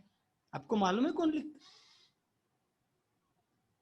तो व्यक्ति निर्माण मतलब जो मिशन है, युग निर्माण कैसे होगा व्यक्ति के निर्माण से, तो इसीलिए आ गया विचार क्रांति अभियान, यानी विचारों में क्रांति लाना। ये देखिए कितने दृष्टा थे पंडित श्रीराम शर्मा आचार्य, जो आद्य पत्रकार हम कह सकते हैं, जो आदमी के विचार कितने खत्म होने वाले हैं उन्होंने वो जमाने में ताड़ लिया था। तो व्यक्ति निर्माण, पहले विचारों को शुद्ध करना, विचार क्रांति अभियान, इसी को कहते युग निर्माण, यही संकल्प हमारा।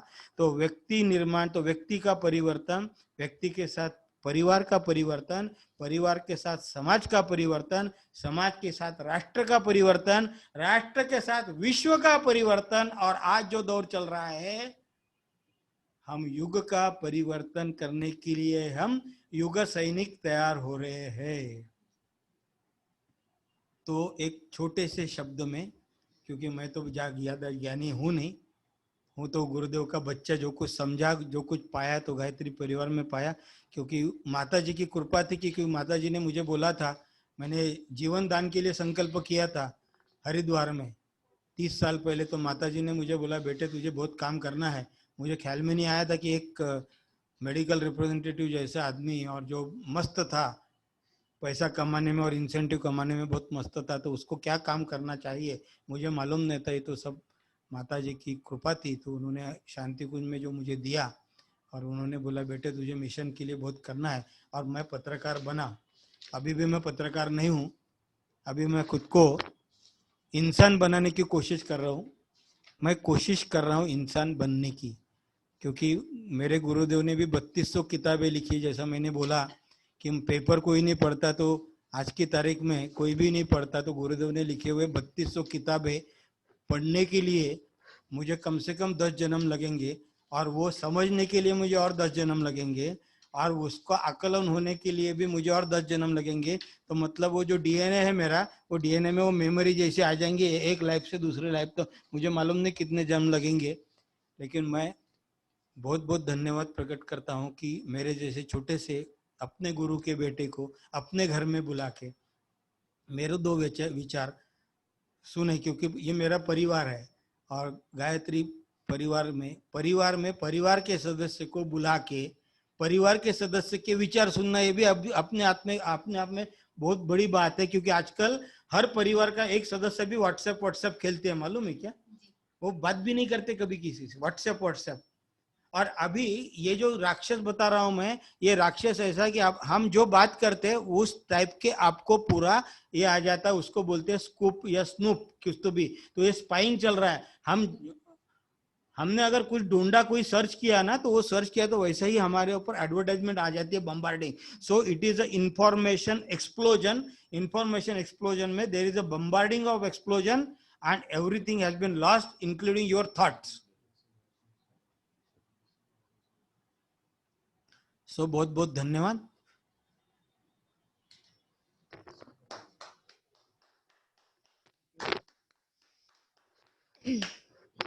बहुत बहुत धन्यवाद सर। और अब तक हमारे साथ जितने भी लोग जुड़े हुए हैं, वो सभी अपना सौभाग्य समझ रहे होंगे इस सेशन के बाद कि वो इस मीटिंग में आए, उन्होंने हमारे अतिथियों को सुना। आज सर ने हमारे कितने कंसेप्ट क्लियर किए हैं। आभासी माध्यम से आज हम बात कर रहे हैं। किसी ने सोचा भी नहीं होगा कि हम ऐसा दिन देखेंगे। एक ह्यूमन बीइंग क्या होता है, उसकी शुरुआत कहाँ से, साइंटिफिक स्पिरिचुअलिटी जानना आज के जमाने में बहुत बड़ी बात है। कि काफी लोग सिर्फ साइंस जानते हैं और काफी लोग सिर्फ स्पिरिचुअलिटी जानते हैं, लेकिन व्हाट इज साइंटिफिक स्पिरिचुअलिटी, ये गुरुदेव ने बताया। और गुरुदेव के इन्हीं थॉट्स को लेकर आज सर ने हमें बहुत ही अच्छा मार्गदर्शन किया। किसी एक पॉइंट को एक्सप्लेन करूं, इतना भी मतलब मुझे समझ नहीं आ रहा कि मैं सर का कैसे धन्यवाद करूं, क्योंकि सर ने काफी सारे थॉट्स जो हैं उनको क्लैरिटी दी है। अब हम सोचने के लिए हमारे पास एक साफ रास्ता है, देखने के लिए एक साफ रास्ता है कि अब हम जानते हैं कि हमें क्या करना है, क्या नहीं करना है, किस रास्ते पे जाना है। सर ने हमें 5 माफिया के बारे में बताया। भाषा, विचार, व्यक्ति निर्माण से राष्ट्र निर्माण, राष्ट्र निर्माण से युग निर्माण की ओर की मंजिल हमें तय करनी है। इस बारे में भी सर ने बताया। ज्ञान, विवेक और भगवान के बारे में जानकारी, गॉड, जो सर ने बताया। ऐसे काफी सारी चीजें, सिर्फ एक बात में कंक्लूड तो नहीं कर सकती। बहुत बहुत धन्यवाद सर। बहुत बहुत धन्यवाद। आपने आज हमें काफी अच्छा मार्गदर्शन किया, और हम अपने जीवन में इसे जरूर क्या कहते हैं, इम्प्लीमेंट करेंगे।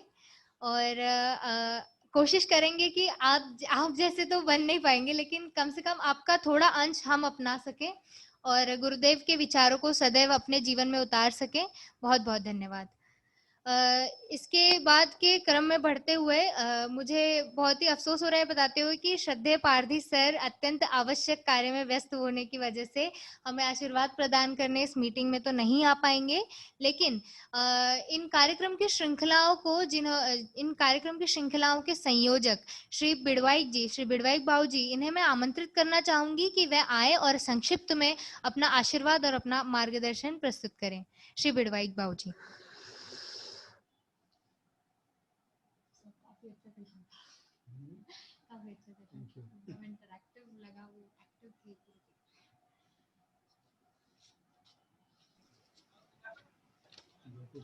प्रणव, मेरा आवाज आ रहा है?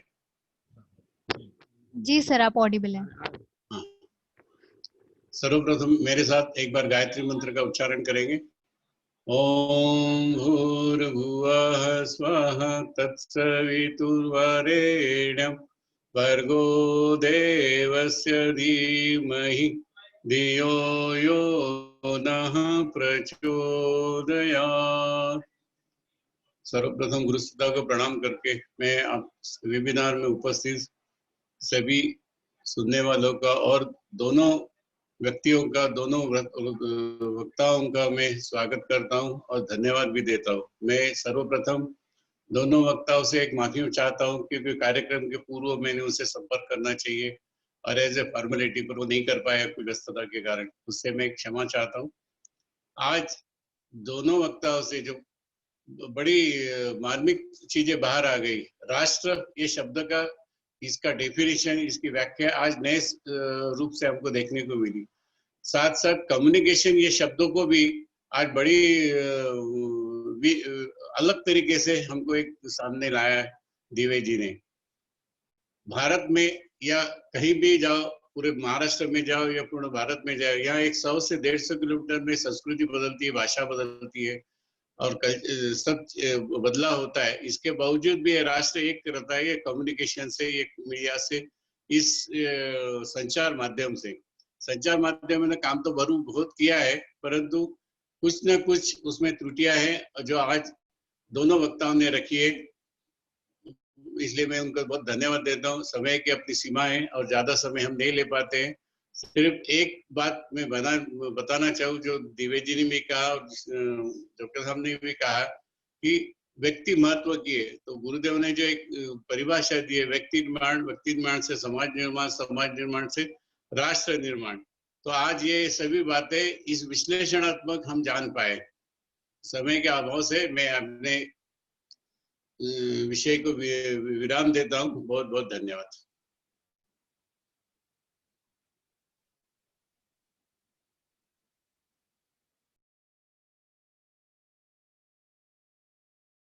ये कहना चाहूंगी आज का कार्यक्रम यही समाप्त होता है और आज के जी, और साथ ही साथ आज हमारे साथ पधारे हुए, हमारे बीच उपस्थित हमारे प्रमुख अतिथि एवं वक्ताओं तथा सभी संपूर्ण भारत से पधारे श्रोताओं का बहुत बहुत धन्यवाद कि वो आखिर तक रुके, उन्होंने हमारे वक्ताओं के, हमारे प्रमुख अतिथियों के विचार सुने और मैं आशा करती हूँ कि हम सब अपने जीवन में उसे उतारेंगे और एक मनुष्य का जीवन हम जीने की कोशिश करेंगे। और साथ ही साथ मैं यहाँ पर अपने शब्दों को विराम देती हूँ। बहुत बहुत धन्यवाद गायत्री परिवार नागपुर की, उन्होंने मुझे ये अपॉर्चुनिटी दी कि मैं आज के कार्यक्रम का संचालन कर सकूं। बहुत बहुत धन्यवाद। आगे आभार प्रदर्शन के लिए मैं जिम्मेदारी सौंपती हूँ श्री बीसेन बाबू जी पे। श्री बीसेन।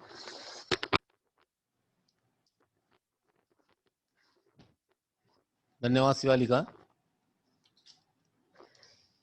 आज के हमारे इस कार्यक्रम के प्रमुख अतिथि एवं वक्ता श्री विश्राम ढोले साहब, मैं आपका हृदय से अत्यंत आभारी हूं जिन्होंने अपना अमूल्य समय हमें समर्पित किया और एक शार्ट टाइम में हमें जो हमारा इनविटेशन स्वीकार किया। हम आपके बहुत बहुत आभारी है। गायत्री परिवार के मोड से मैं आपका धन्यवाद प्रस्तुत करता हूं।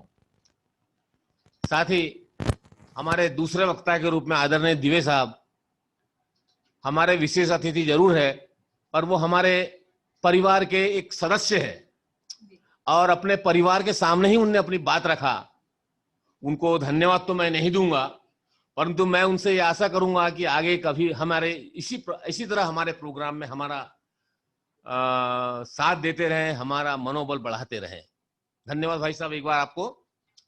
साथ ही हमारे जो गायत्री परिवार नागपुर के द्वारा जो श्रृंखला चल रही है पिछले जुलाई से, इसके जो सूत्रधार है श्री बिड़वई जी, उनने भी यहां पर अपना संक्षिप्त में अपने विचार व्यक्त किए। मैं उनके प्रति अपना आभार व्यक्त करता हूं। हमारे ऑनलाइन जुड़े सभी श्रोतागण जो इस कार्यक्रम में आखिरी तक उपस्थित है, उनको मैं तहे दिल से उनका शुक्रिया अदा करता हूं। और साथ ही हमारे जो व्यवस्थापक गायत्री परिवार के गायत्री शक्तिपीठ के जो व्यवस्थापक है तथा हमारे जो ट्रस्टी है, उन सभी का मैं एक बार पुनः धन्यवाद करता हूं और अपनी वाणी को विराम देता हूं। इसके पश्चात सुमालिका से निवेदन है कि वो शांति पाठ करके कार्यक्रम समाप्ति की घोषणा करें।